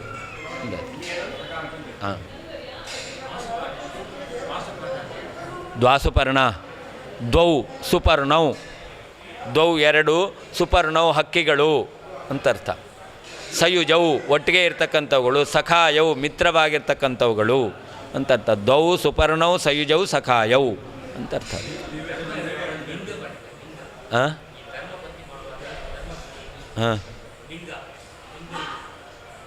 ಎಲ್ಲಿ ಲಿಂಗ ಅಂತಂದರೆ ಹೇತು ಅಥವಾ ಉಪಪತ್ತಿ ಅಂತ ಕರೀತಾರೆ. ವ್ಯಾಪ್ಯ ಅದನ್ನು ಲಿಂಗ ಅಂತ ಕರೀತಾರೆ. ಈಗ ವನ್ಹಿಜ್ಞಾನ ಬರಬೇಕಾದ್ರೆ ಧೂಮವು ಲಿಂಗ ಅಂತಾರೆ. ವನ್ಹಿಜ್ಞಾನ ಬರಬೇಕಾದ್ರೆ, ಪರ್ವತದಲ್ಲಿ ವನ್ಹಿಜ್ಞಾನ ಬರಬೇಕಾದ್ರೆ ಲಿಂಗ ಯಾವುದು? ಧೂಮ ಅಂತ. ಅದು ಏನಾಗಿದೆ? ವನ್ನಿಗೆ ವ್ಯಾಪ್ಯವಾಗಿದೆ. ಆದ್ದರಿಂದ ಆ ವ್ಯಾಪ್ಯವಾದ್ದನ್ನು ಲಿಂಗ ಅಂತ ಕರೀತಾರೆ. ಹೇತು ಅಂದರೆ ಅದೇನೆ. ಲಿಂಗ, ಹೇತು, ವ್ಯಾಪ್ಯ, ಉಪಪತ್ತಿ, ಯುಕ್ತಿ ಎಲ್ಲ ಸಮಾನ ಅರ್ಥವನ್ನು ಕೊಡ್ತಕ್ಕಂಥ ಶಬ್ದಗಳು, ಪರ್ಯಾಯ ಶಬ್ದಗಳು. ತಸ್ಯ ಸ್ವತಸ್ತ್ವೇನ, ಆ ಪ್ರಾಮಾಣ್ಯ ಇದೆಯಲ್ಲ ಅದು ಸ್ವತಃ ಅಂತ ಹೇಳ್ತಾರೆ. ಸ್ವತಃ ಅಂದರೆ ಏನರ್ಥ? ಅದಕ್ಕೆ ಹೇಳ್ತಾರೆ ದೋಷಾಭಾವೇ ಜ್ಞಾನಕರಣ ಮಾತ್ರ ಜನ್ಯತ್ವೇನ ಇತ್ಯರ್ಥ ಅಂತ. ದೋಷ ಇಲ್ಲದೇ ಇದ್ದಾಗ, ಅಂದರೆ ಪ್ರತಿಬಂಧಕ ಇಲ್ಲದೇ ಇದ್ದಾಗ ಏನಾಗುತ್ತೆ? ಅದು ಜ್ಞಾನಕ್ಕೆ ಯಾವುದು ಕಾರಣವೋ, ಜ್ಞಾನದ ಉತ್ಪತ್ತಿಗೆ ಯಾವುದು ಸಾಧನವೋ ಅದರಿಂದ ಮಾತ್ರ ಆ ಪ್ರಾಮಾಣ್ಯ ಎಂಬತಕ್ಕಂಥದ್ದು ಜ್ಞಾನದಲ್ಲಿ ಹುಟ್ಟುತ್ತೆ. ಜ್ಞಾನ ಯಾವುದರಿಂದ ಹುಟ್ಟುತ್ತೋ ಜ್ಞಾನದಲ್ಲಿ ಪ್ರಾಮಾಣ್ಯವು ಕೂಡ ದೋಷ ಇಲ್ಲದೇ ಇದ್ದಾಗ ಅದರಿಂದಲೇ ಹುಟ್ಟುತ್ತೆ. ಇದನ್ನೇನಂತ ಕರೀತಾರೆ? ಪ್ರಾಮಾಣ್ಯಂ ಸ್ವತಃ ಅಂತ ಕರೀತಾರೆ. ಇದಂ ಪುಸ್ತಕಂ ಜ್ಞಾನ ಬಂತು. ಜ್ಞಾನ ಬಂದದ್ದು ಹೇಗೆ? ಕಣ್ಣಿಗೂ ಪುಸ್ತಕಕ್ಕೂ ಸನ್ನಿಕರ್ಷವಾಗಿ. ಈ ಜ್ಞಾನ ಬಂದಾಗ ಈ ಜ್ಞಾನದಲ್ಲಿ ಏನು ಹುಟ್ಟುತ್ತೆ? ಪ್ರಾಮಾಣ್ಯವೂ ಹುಟ್ಟುತ್ತೆ. ಆದ್ದರಿಂದ ಈ ಪ್ರಾಮಾಣ್ಯ ಯಾವುದರಿಂದ ಹುಡ್ತು? ಪ್ರಾಮಾಣ್ಯವು ಯಾವುದರಿಂದ ಹುಡ್ತು ಅಂತ ಪ್ರಶ್ನೆ ಬರುತ್ತೆ. ಅದಕ್ಕೆ ಸ್ವತಃ ಅಂತ ಹೇಳ್ತಾರೆ. ಪ್ರಾಮಾಣ್ಯಂ ಸ್ವತಃ ಅಂತ. ಸ್ವತಃ ಅಂದರೆ ಏನರ್ಥ? ಜ್ಞಾನ ಯಾವುದರಿಂದ ಹುಟ್ಟಿದೆಯೋ ಅದರಿಂದಲೇ ಆ ಜ್ಞಾನದಲ್ಲಿ ಪ್ರಾಮಾಣ್ಯವೂ ಹುಟ್ಟಿದೆ ಅಂತ ಅರ್ಥ. ಇದನ್ನೇ ಸ್ವತಃ ಅಂತ ಕರೀತಾರೆ. ಅದನ್ನೇ ವಿವರಣೆ ಮಾಡ್ತಾ ಇದ್ದಾರೆ. ಜ್ಞಾನ ಕರಣ ಮಾತ್ರ ಜನ್ಯತ್ವೇನ, ಜ್ಞಾನಕ್ಕೆ ಕಾರಣ ಸಾಧನ ಯಾವುದೋ ಅದರ ಮಾತ್ರ, ಅದನ್ನು ಬಿಟ್ಟು ಇತರೆ ಕಾರಣ ಎಂಬತಕ್ಕಂಥದ್ದು ಇಲ್ಲ. ತನ್ಮಾತ್ರ ಅಂತರ್ಥ. ಕರಣ ಮಾತ್ರ ಅಂತ ಹೇಳಿದ್ರಿಂದ ತದನ್ಯ ಕಾರಣ ಎಂಬತಕ್ಕಂಥದ್ದು ಇಲ್ಲ ಅಂತರ್ಥ. ಅಂದರೆ ಜ್ಞಾನ ಕರಣ ಮಾತ್ರ ಜನ್ಯ ಯಾವುದು? ಪ್ರಾಮಾಣ್ಯ ಎಂಬತಕ್ಕಂಥದ್ದು. ಇದನ್ನೇ ಏನಂತ ಕರೀತಾರೆ? ಪ್ರಾಮಾಣ್ಯಂ ಸ್ವತಃ ಅಂತ ಕರೀತಾರೆ. ಜ್ಞಾನದಲ್ಲಿ ಪ್ರಾಮಾಣ್ಯವು ಸ್ವತಃ ಅಂದರೆ ಏನರ್ಥ?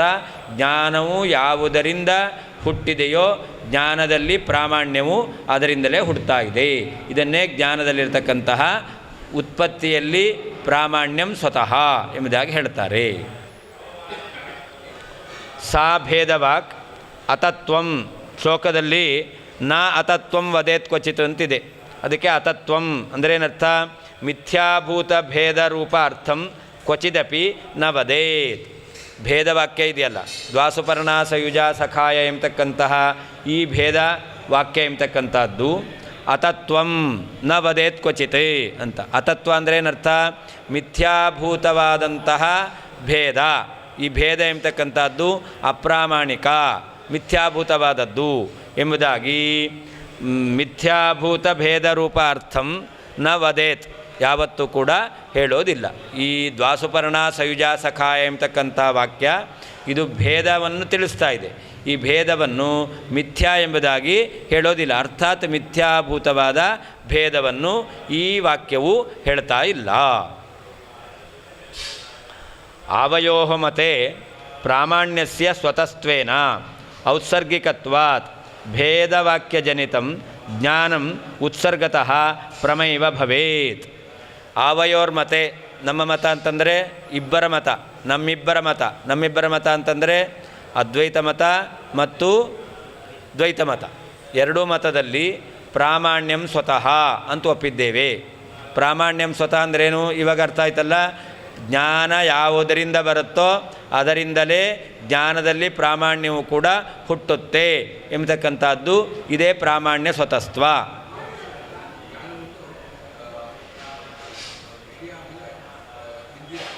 ಸನ್ನಿಕರ್ಷದಿಂದ ಬರುತ್ತೆ, ಜ್ಞಾನ ಪ್ರಾಮಾಣ್ಯವು ಹುಟ್ಟುತ್ತೆ. ಜ್ಞಾನದಲ್ಲಿ ಪ್ರಾಮಾಣ್ಯವು ಆ ಜ್ಞಾನಕ್ಕೆ ಯಾವುದು ಕಾರಣವಾಗಿದೆಯೋ ಇಂದ್ರಿಯ ಅರ್ಥ ಸನ್ನಿಕರ್ಷ, ಆ ಇಂದ್ರಿಯ ಅರ್ಥ ಸನ್ನಿಕರ್ಷದಿಂದಲೇ ಜ್ಞಾನದಲ್ಲಿ ಪ್ರಾಮಾಣ್ಯ ಎಂಬತಕ್ಕಂಥದ್ದು ಹುಟ್ಟುತ್ತೆ. ಇದು ಇಬ್ಬರೂ ಕೂಡ ಒಪ್ಪಿದ್ದೇವೆ. ಪ್ರಾಮಾಣ್ಯಸ್ಯ ಸ್ವತಸ್ತ್ವೇನ, ಇದು ಔತ್ಸರ್ಗಿಕತ್ವಾತ್. ಪ್ರಾಮಾಣ್ಯಂ ಸ್ವತಃ ಎಂಬತಕ್ಕಂಥದ್ದು ಇದು ಔತ್ಸರ್ಗಿಕ ನಿಯಮ ಅಂತರ್ಥ. ಈ ಔತ್ಸರ್ಗಿಕ ನಿಯಮ ಅಂದರೆ ಏನರ್ಥ? ಅಪವಾದ ಇರುತ್ತೆ ಅಂತರ್ಥ. ಪ್ರಾಮಾಣ್ಯ ಸಾಕ್ಷಿ ಗ್ರಹಣ ಮಾಡುತ್ತೆ ಅಂತ, ಅಥವಾ ಪ್ರಾಮಾಣ್ಯ ಹುಟ್ಟುತ್ತೆ. ಜ್ಞಾನವು ಹುಟ್ಟಿದಾಗ ಜ್ಞಾನದಲ್ಲಿ ಪ್ರಾಮಾಣ್ಯವು ಹುಟ್ಟುತ್ತೆ ಎಂಬತಕ್ಕಂಥದ್ದು ಔತ್ಸರ್ಗಿಕ ನಿಯಮ. ಯಾವಾಗ ಹುಟ್ಟಲ್ಲ ಹಾಗಿದ್ರೆ? ಪ್ರತಿಬಂಧಕ ಇದ್ದಾಗ, ದೋಷಾದಿ ಪ್ರತಿಬಂಧಕ ಇದ್ದಾಗ ಜ್ಞಾನ ಹುಟ್ಟಿದ್ರೂ ಕೂಡ ಅಲ್ಲಿ ಏನು ಹುಟ್ಟಲ್ಲ? ಪ್ರಾಮಾಣ್ಯ ಹುಟ್ಟಲ್ಲ. ಈಗ ಇದಂ ರಹಿತಂ ಜ್ಞಾನ ಬಂತು, ಜ್ಞಾನ ಹುಟ್ಟಿದೆ. ಜ್ಞಾನ ಹುಟ್ಟಿದಾಗ ಜ್ಞಾನದಲ್ಲಿ ಪ್ರಾಮಾಣ್ಯ ಹುಟ್ಟುತ್ತೆ ಅನ್ನೋದು ಔತ್ಸರ್ಗಿಕ ನಿಯಮ. ಇದಂ ರಹಿತಂ ಜ್ಞಾನ ಬಂದಾಗ ಅಲ್ಲಿಯೂ ಕೂಡ ಜ್ಞಾನ ಬಂದಿದೆ ತಾನೇ, ಜ್ಞಾನದಲ್ಲಿ ಏನು ಹುಟ್ಟಬೇಕು? ಪ್ರಾಮಾಣ್ಯ ಹುಟ್ಟಬೇಕು. ಹುಟ್ಟುತ್ತಾ? ಯಾಕೆ ಹುಟ್ಟಲ್ಲ? ಅಲ್ಲಿ ಪ್ರತಿಬಂಧಕ ಇದೆ. ಏನು ಪ್ರತಿಬಂಧಕ? ಕಣ್ಣಿನ ದೋಷ. ಕಣ್ಣಿನ ದೋಷ ಎಂಬತಕ್ಕಂಥದ್ದು ಪ್ರತಿಬಂಧಕ. ಆ ದೋಷ ಎಂಬತಕ್ಕಂಥ ಪ್ರತಿಬಂಧಕ ಇರೋದರಿಂದ ಜ್ಞಾನ ಬಂದರೂ ಕೂಡ ಜ್ಞಾನದಲ್ಲಿ ಏನು ಹುಟ್ಟಲ್ಲ? ಪ್ರಾಮಾಣ್ಯ ಹುಟ್ಟಲ್ಲ. ಅದಕ್ಕೆ ಹೇಳ್ತಾ ಇದ್ದಾರೆ ಔತ್ಸರ್ಗಿಕತ್ವ. ಜ್ಞಾನ ಹುಟ್ಟಿದಾಗ ಜ್ಞಾನದಲ್ಲಿ ಪ್ರಾಮಾಣ್ಯ ಎಂಬತಕ್ಕಂಥದ್ದು ಹುಟ್ಟುತ್ತೆ ಎಂಬತಕ್ಕಂಥದ್ದು ಔತ್ಸರ್ಗಿಕ ನಿಯಮ ಅಂತ.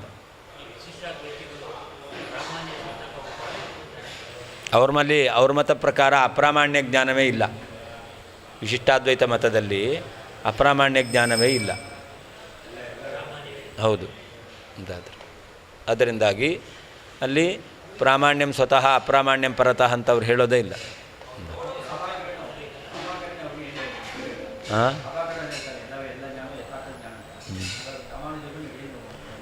ರಾಮಾನುಜರು ಏನು ಹೇಳೋದು ಅಂತಂದರೆ, ಇದಂ ರಹಿತಂ ಜ್ಞಾನ ಬಂತಲ್ಲ, ಇದಂ ರಜತಂ ಜ್ಞಾನ ಬಂತು. ಯಾವುದನ್ನು ನೋಡಿ ಯಾವುದರ ಜ್ಞಾನ ಬಂತು? ಶುಕ್ತಿಯನ್ನು ನೋಡಿ ರಜತಾಜ್ಞಾನ ಬಂತು. ಆ ಶುಕ್ತಿಯಲ್ಲಿ ರಜತಾಂಶ ಇದೆ, ಶುಕ್ತಿಯಲ್ಲಿ ರಜತಾಂಶ ಇದೆ. ಇದು ರಾಮಾನುಜರ ಮತ. ಶುಕ್ತಿಯಲ್ಲಿ ರಜತಾಂಶ ಇದೆ. ಎಲ್ಲ ಪದಾರ್ಥಗಳಲ್ಲಿ ಎಲ್ಲ ಅಂಶವೂ ಇದೆ. ಈ ಪುಸ್ತಕದಲ್ಲಿ ತೇಜ ಅಂಶ ಇದೆ, ಈ ಪುಸ್ತಕದಲ್ಲಿ ನೀರಿನ ಅಂಶ ಇದೆ. ಎಲ್ಲ ತ್ರಿವೃತ್ಕರಣ ಅಂತ ಹೇಳ್ತೇವಲ್ಲ, ತ್ರಿವೃತ್ಕರಣ, ಪೃಥ್ವಿ ಅಪು ತೇಜಸ್ಸು, ಇದರಿಂದ ಎಲ್ಲ ಪದಾರ್ಥಗಳು ಉತ್ಪತ್ತಿಯಾಗಿರೋದು. ಆದ್ದರಿಂದ ಇದಂ ರಜತಂ ಜ್ಞಾನ ಬಂದಾಗ ಶುಕ್ತಿಯನ್ನು ನೋಡಿ ರಜತ ಜ್ಞಾನ ಬಂದಿದೆ. ಶುಕ್ತಿಯಲ್ಲಿ ರಜತ ಇದೆ, ಹಾಗಾದರೆ ಇದ್ದದ್ದನ್ನೇ ಗ್ರಹಿಸಿದೆ. ಆದ್ದರಿಂದ ಅದು ಅಪ್ರಮಾಣ ಯಾಕೆ? ಪ್ರಾಭಾಕರ ಮತ ಪ್ರಕಾರ ಅಲ್ಲಿ ಎರಡು ಜ್ಞಾನ. ಪ್ರಾಭಾಕರ ಮತ ಪ್ರಕಾರ ಇದಂ ಎಂಬತಕ್ಕಂಥದ್ದು ಪ್ರತ್ಯಕ್ಷ, ರಜತಂ ಅನ್ನೋದು ಸ್ಮರಣೆ. ಪ್ರಾಭಾಕರ ಮತ ಪ್ರಕಾರ ಇದಂ ಅನ್ನೋದು ಪ್ರತ್ಯಕ್ಷ, ಆ ಪ್ರತ್ಯಕ್ಷದ ಜೊತೆಯಲ್ಲಿ ನಮಗೆ ರಜತದ ಸ್ಮರಣೆ ಬಂತು. ಇದಂ ಅಂತ ಶುಕ್ತಿ ಜ್ಞಾನ ಬಂತು, ರಜತಂ ಅಂತ ರಜತ ಸ್ಮರಣೆ ಬಂತು. ಆ ಎರಡು ಜ್ಞಾನ ಎಂಬತಕ್ಕಂಥದ್ದು ಎರಡು ಅಂತ ಗೊತ್ತಾಗಲಿಲ್ಲ, ಒಂದೇ ಅಂತ ತಿಳ್ಕೊಂಡೆವು. ಆದ್ದರಿಂದ ಒಂದು ಬಂದದ್ದು ಎರಡು ಜ್ಞಾನ.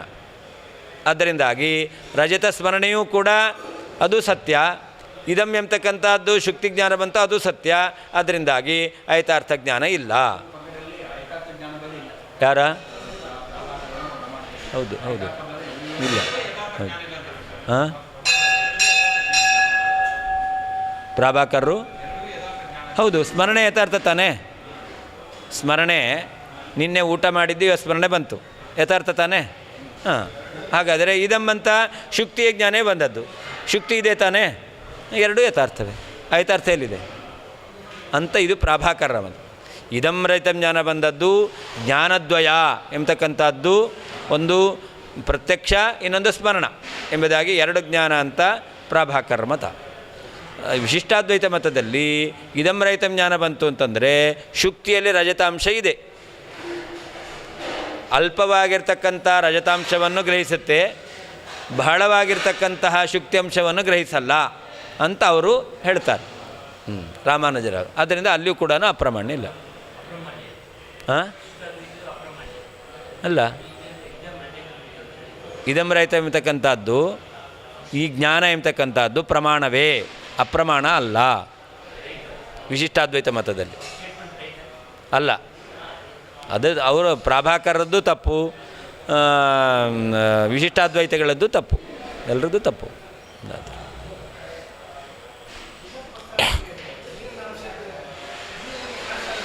ಹಾಂ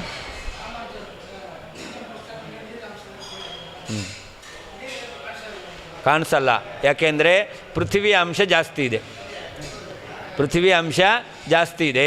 ಆದ್ದರಿಂದಾಗಿ ಹಾಲು ನೀರು, 1 ಲೀಟ್ರ್ ಹಾಲಿಗೆ ಒಂದು 5 ಗ್ರಾಮ್ ನೀರು ಹಾಕಿದ್ದೀರ, ಅವಾಗೇನು ಕಾಣಿಸುತ್ತೆ? ನೀರು ಕಾಣಿಸುತ್ತಾ? ಯಾಕೆ? ಹಾಲಿನ ಅಂಶ ಜಾಸ್ತಿ ಇರೋದು. ಅದೇನೇ 1 ಲೀಟ್ರ್ ಹಾಲಿಗೆ 10 ಲೀಟ್ರ್ ನೀರು ಹಾಕ್ರಿ, ಅವಾಗೇನು ಕಾಣಿಸುತ್ತೆ? ಅಲ್ವಾ? ಯಾವುದರ ಅಂಶ ಜಾಸ್ತಿ ಇದೆಯೋ ಅದು ಕಾಣಿಸುತ್ತೆ. ಹಾಂ ಹಾಂ ಯಥಾವಸ್ಥಿತ ಜ್ಞೇಯ ವಿಷಯೀಕಾರಿತ್ವಂ, ಯಥಾವಸ್ಥಿತ ಜ್ಞೇಯ ವಿಷಯೀಕಾರಿತ್ವಂ ಇದು ಪ್ರಾಮಾಣ್ಯದ ಲಕ್ಷಣ. ವಸ್ತು ಯಾವ ರೀತಿಯಲ್ಲಿದೆಯೋ ಅದೇ ರೀತಿಯಲ್ಲಿ ವಸ್ತುವನ್ನು ವಿಷಯೀಕರಿಸಬೇಕು. ಪುಸ್ತಕ ವಿಷಯೀಕಾರಿತ್ವಂ, ಅದನ್ನು ಇನ್ನೊಂದು ರೀತಿಯಲ್ಲಿ ಹೇಳ್ತಾರೆ ತದ್ವತಿ ತತ್ಪ್ರಕಾರಕತ್ವಂ. ಇದನ್ನೇ ಇನ್ನೊಂದು ರೀತಿ ಹೇಳೋದು, ತದ್ವತಿ ತತ್ಪ್ರಕಾರಕತ್ವಂ.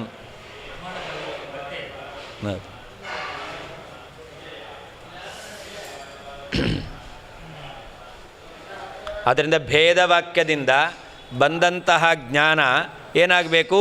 ಪ್ರಮಾಣವಾಗಿಯೇ ಬರುತ್ತೆ. ಜ್ಞಾನವು ಪ್ರಮಾಣ ಎಂಬುದಾಗಿಯೇ ಆ ಜ್ಞಾನ ಎಂಬತಕ್ಕಂಥದ್ದು ಬರುತ್ತೆ. ಯಾಕೆ? ಜ್ಞಾನ ಬಂತು ಅಂತಂದರೆ ಜ್ಞಾನದ ಜೊತೆಯಲ್ಲಿ ಜ್ಞಾನದಲ್ಲಿ ಪ್ರಾಮಾಣ್ಯವು ಕೂಡ ಹುಡ್ತಾ ಇದೆ. ಜ್ಞಾನ ಕರಣ ಮಾತ್ರ ಜನ್ಯವಾಗಿದೆ. ಅಂದರೆ ಭೇದವಾಕ್ಯದಿಂದ ಜ್ಞಾನ ಬಂತು ಅಂತಂದರೆ ಆ ಜ್ಞಾನವು, ಆ ಜ್ಞಾನದಲ್ಲಿ ಪ್ರಾಮಾಣ್ಯವು ಕೂಡ ಹುಡ್ತಾ ಇದೆ. ಆ ಜ್ಞಾನ ಯಥಾರ್ಥ ಜ್ಞಾನವೇ ಆಗಿದೆ ಅಂತ. ಅತಃ ತದ್ವಿಷಯ ಭೇದೋಪಿ ವಿದ್ಯಮಾನ ಏವ ಭವೇತ್ ನ ಅವಿದ್ಯಮಾನ ಇತಿ ಭಾವಃ. ಯಾವಾಗ ಜ್ಞಾನವು ಪ್ರಮ ಅಂತಾಯಿತೋ ಜ್ಞಾನದ ವಿಷಯ ಏನಾಗಿರಬೇಕು? ಇರಲೇಬೇಕು. ಜ್ಞಾನವು ಇದಂ ರಹಿತಂ ಅಂತಕ್ಕಂತಹ ಜ್ಞಾನ ಅದು ಪ್ರಮ ಅಂತಾಗಿದ್ದರೆ ಆವಾಗ ರಜತ ಎಂಬತಕ್ಕಂಥದ್ದು ಏನಾಗಿರುತ್ತೆ? ಇರಲೇಬೇಕು. ಇದಂ ರಹಿತ ಎಂಬತಕ್ಕಂತಹ ಜ್ಞಾನ ಪ್ರಮ ಅಲ್ಲ ಅಂತಂದರೆ, ಅಪ್ರಮ ಅಂತಂದರೆ ಆವಾಗ ಅಲ್ಲಿ ರಜತ ಎಂಬತಕ್ಕಂಥದ್ದು ಇರಲ್ಲ. ಇದಂ ಪುಸ್ತಕಂ ಎಂಬತಕ್ಕಂಥ ಜ್ಞಾನ ಪ್ರಮ, ಹಾಗೆ ಪುಸ್ತಕ ಎಂಬತಕ್ಕಂಥದ್ದು ಇರಲೇಬೇಕು. ಹಾಗೆ ದ್ವಾಸುಪರ್ಣ ಎಂಬತಕ್ಕಂತಹ ಶ್ರುತಿಯಿಂದ ಬಂದಿರುವಂತಹ ಜ್ಞಾನ ಅದು ಪ್ರಮ ಅಂತಂದರೆ ಆವಾಗ ಭೇದ ಏನಾಯಿತು? ಜ್ಞಾನಕ್ಕೆ ವಿಷಯವಾದ ಭೇದ ಇರಲೇಬೇಕು. ಅದು ಭೇದ ಎಂಬತಕ್ಕಂಥದ್ದು ಇಲ್ಲ ಅಂತ ಹೇಳಲಿಕ್ಕೆ ಬರಲ್ಲ, ಅವಿದ್ಯಮಾನ ಅಂತ ಹೇಳಲಿಕ್ಕೆ ಬರೋದಿಲ್ಲ. ಭೇದ ಎಂಬತಕ್ಕಂಥದ್ದು ಇದೆ. ಹೇಗೆ ಇದಂ ಪುಸ್ತಕಂ ಜ್ಞಾನ ಬಂದಾಗ ಈ ಜ್ಞಾನ ಎಂಬತಕ್ಕಂಥದ್ದು ಪ್ರಮ ಅಂತ ಹೇಳಿದಾಗ ಪುಸ್ತಕ ಎಂಬತಕ್ಕಂಥದ್ದು ಇರಲೇಬೇಕು, ಹಾಗೆ ಭೇದವಾಕ್ಯದಿಂದ ಭೇದದ ಜ್ಞಾನ ಬಂದಾಗ ಈ ಜ್ಞಾನ ಎಂಬತಕ್ಕಂಥದ್ದು ಪ್ರಮಾಂತಾಗಿದೆ ಅಂತಾದರೆ ಆಗ ಭೇದ ಎಂಬತಕ್ಕಂಥದ್ದು ಇರಲೇಬೇಕು. ಭೇದ ಇದೆ ಅಂತಾದ್ದರಿಂದ ಭೇದವನ್ನು ಏನಂತ ಹೇಳಲಿಕ್ಕೆ ಬರಲ್ಲ? ಮಿಥ್ಯಾ ಅಂತ ಹೇಳಲಿಕ್ಕೆ ಬರೋದಿಲ್ಲ. ವಿದ್ಯಮಾನ ಅಂದರೆ ಇದೆ ಅಂತ ಅರ್ಥ. ಅದೇ ಅತಃ ತದ್ವಿಷಯ ಭೇದೋಪಿ, ಯಥಾರ್ಥ ಜ್ಞಾನಕ್ಕೆ ವಿಷಯವಾಗಿರ್ತಕ್ಕಂಥ ಭೇದ ಎಂಬತಕ್ಕಂಥದ್ದು ಕೂಡ ವಿದ್ಯಮಾನ ಏವ ಭವೇತ್, ಇರಲೇಬೇಕು ಅಂತ. ನ ಅವಿದ್ಯಮಾನ, ಅದು ಮಿಥ್ಯಾ ಅಂತ ಇಲ್ಲ ಅಂತ ಹೇಳಲಿಕ್ಕೆ ಬರೋದಿಲ್ಲ. ನಾನು ದೋಷಜನ್ಯತ್ವೇನ ಅಪವಾದೇನ ವೇದವಾಕ್ಯಜನ್ಯಜ್ಞಾನೇಪಿ ಅಪ್ರಾಮಾಣ್ಯಂ ಇತ್ಯತಃ ದೋಷಶ್ಚ ಇತಿ ಅಂತ. ಹಾಗಾದರೆ ವೇದವಾಕ್ಯದಿಂದ ಬಂದಿರತಕ್ಕಂತಹ ಯಾವ ದೋಷಜನ್ಯವಾಗಿರ್ತಕ್ಕಂತಹ ಜ್ಞಾನ ಎಂಬತಕ್ಕಂಥದ್ದಿದೆಯೋ, ದೋಷದಿಂದ ವೇದವಾಕ್ಯದಿಂದ ಬಂದಿರತಕ್ಕಂಥ ಜ್ಞಾನ, ಆ ಜ್ಞಾನ ಎಂಬತಕ್ಕಂಥದ್ದು ಅಲ್ಲಿಯೂ ಕೂಡ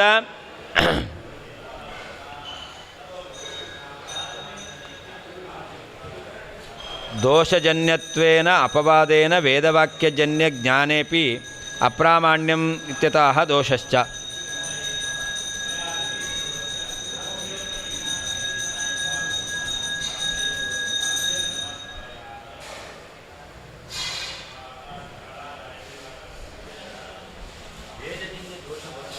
ಹಾಂ,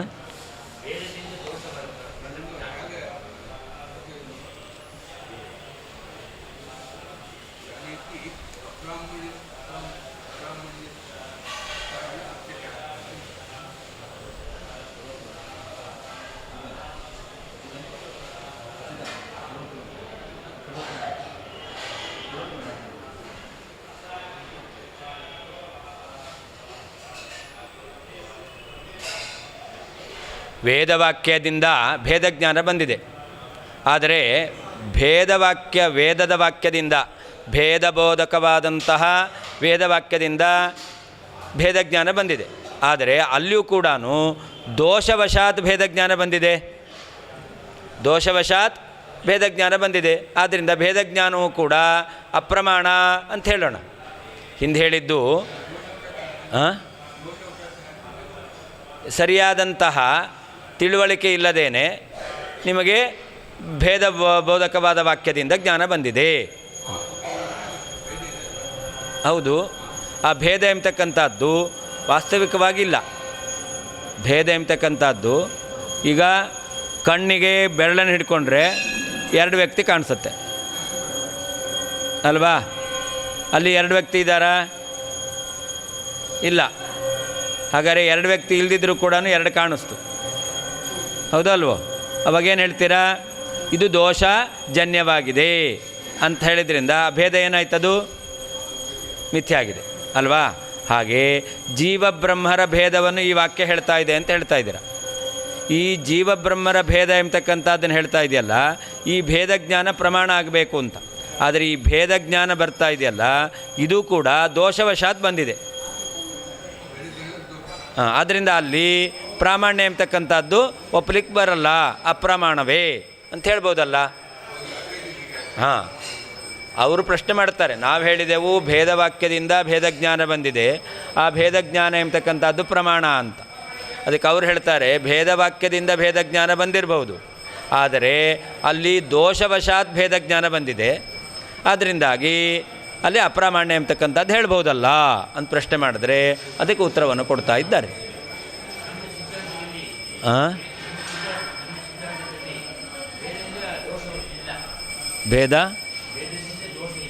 ಭೇದದಿಂದ ದೋಷ ಇಲ್ಲ ಅಂದರೆ ಏನರ್ಥ?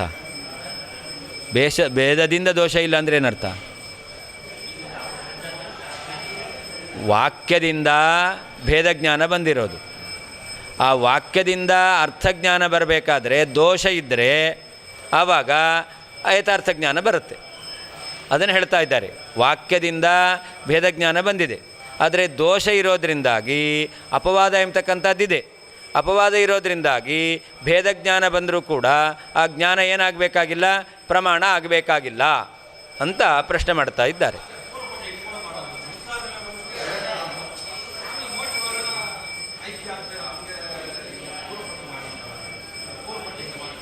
ಹಾಂ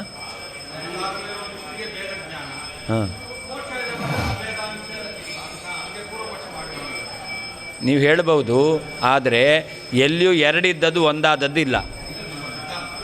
ಹಾಂ, ಅದರಿಂದಲೇ ನಮ್ಮ ಸಾಕ್ಷಿ ಏನು ಹೇಳುತ್ತೆ? ಎರಡಿದ್ದದ್ದು ಒಂದಾಗಲ್ಲ ಅಂತ ಹೇಳುತ್ತೆ. ಸಾಕ್ಷಿ ಏನು ಹೇಳುತ್ತೆ? ಎರಡಿದ್ದದ್ದು ಎಲ್ಲೂ ಒಂದಾದದ್ದು ಕಂಡಿಲ್ಲ. ಹಾಗಾದರೆ ವೇದ ಹೇಳ್ತಾ ಇದೆ ಅಂತಂದರೆ ಇಲ್ಲಿ ಭೇದ ಅಲ್ಲಿ ಅಭೇದ ಅಂತಂದರೆ ಒಪ್ಪಲ್ಲ ಸಾಕ್ಷಿ. ಅಂದರೆ ಅದಕ್ಕೆ ವಿರುದ್ಧವಾಗಿ ಒಪ್ಪಲಿಕ್ಕೆ ಬರೋದಿಲ್ಲ.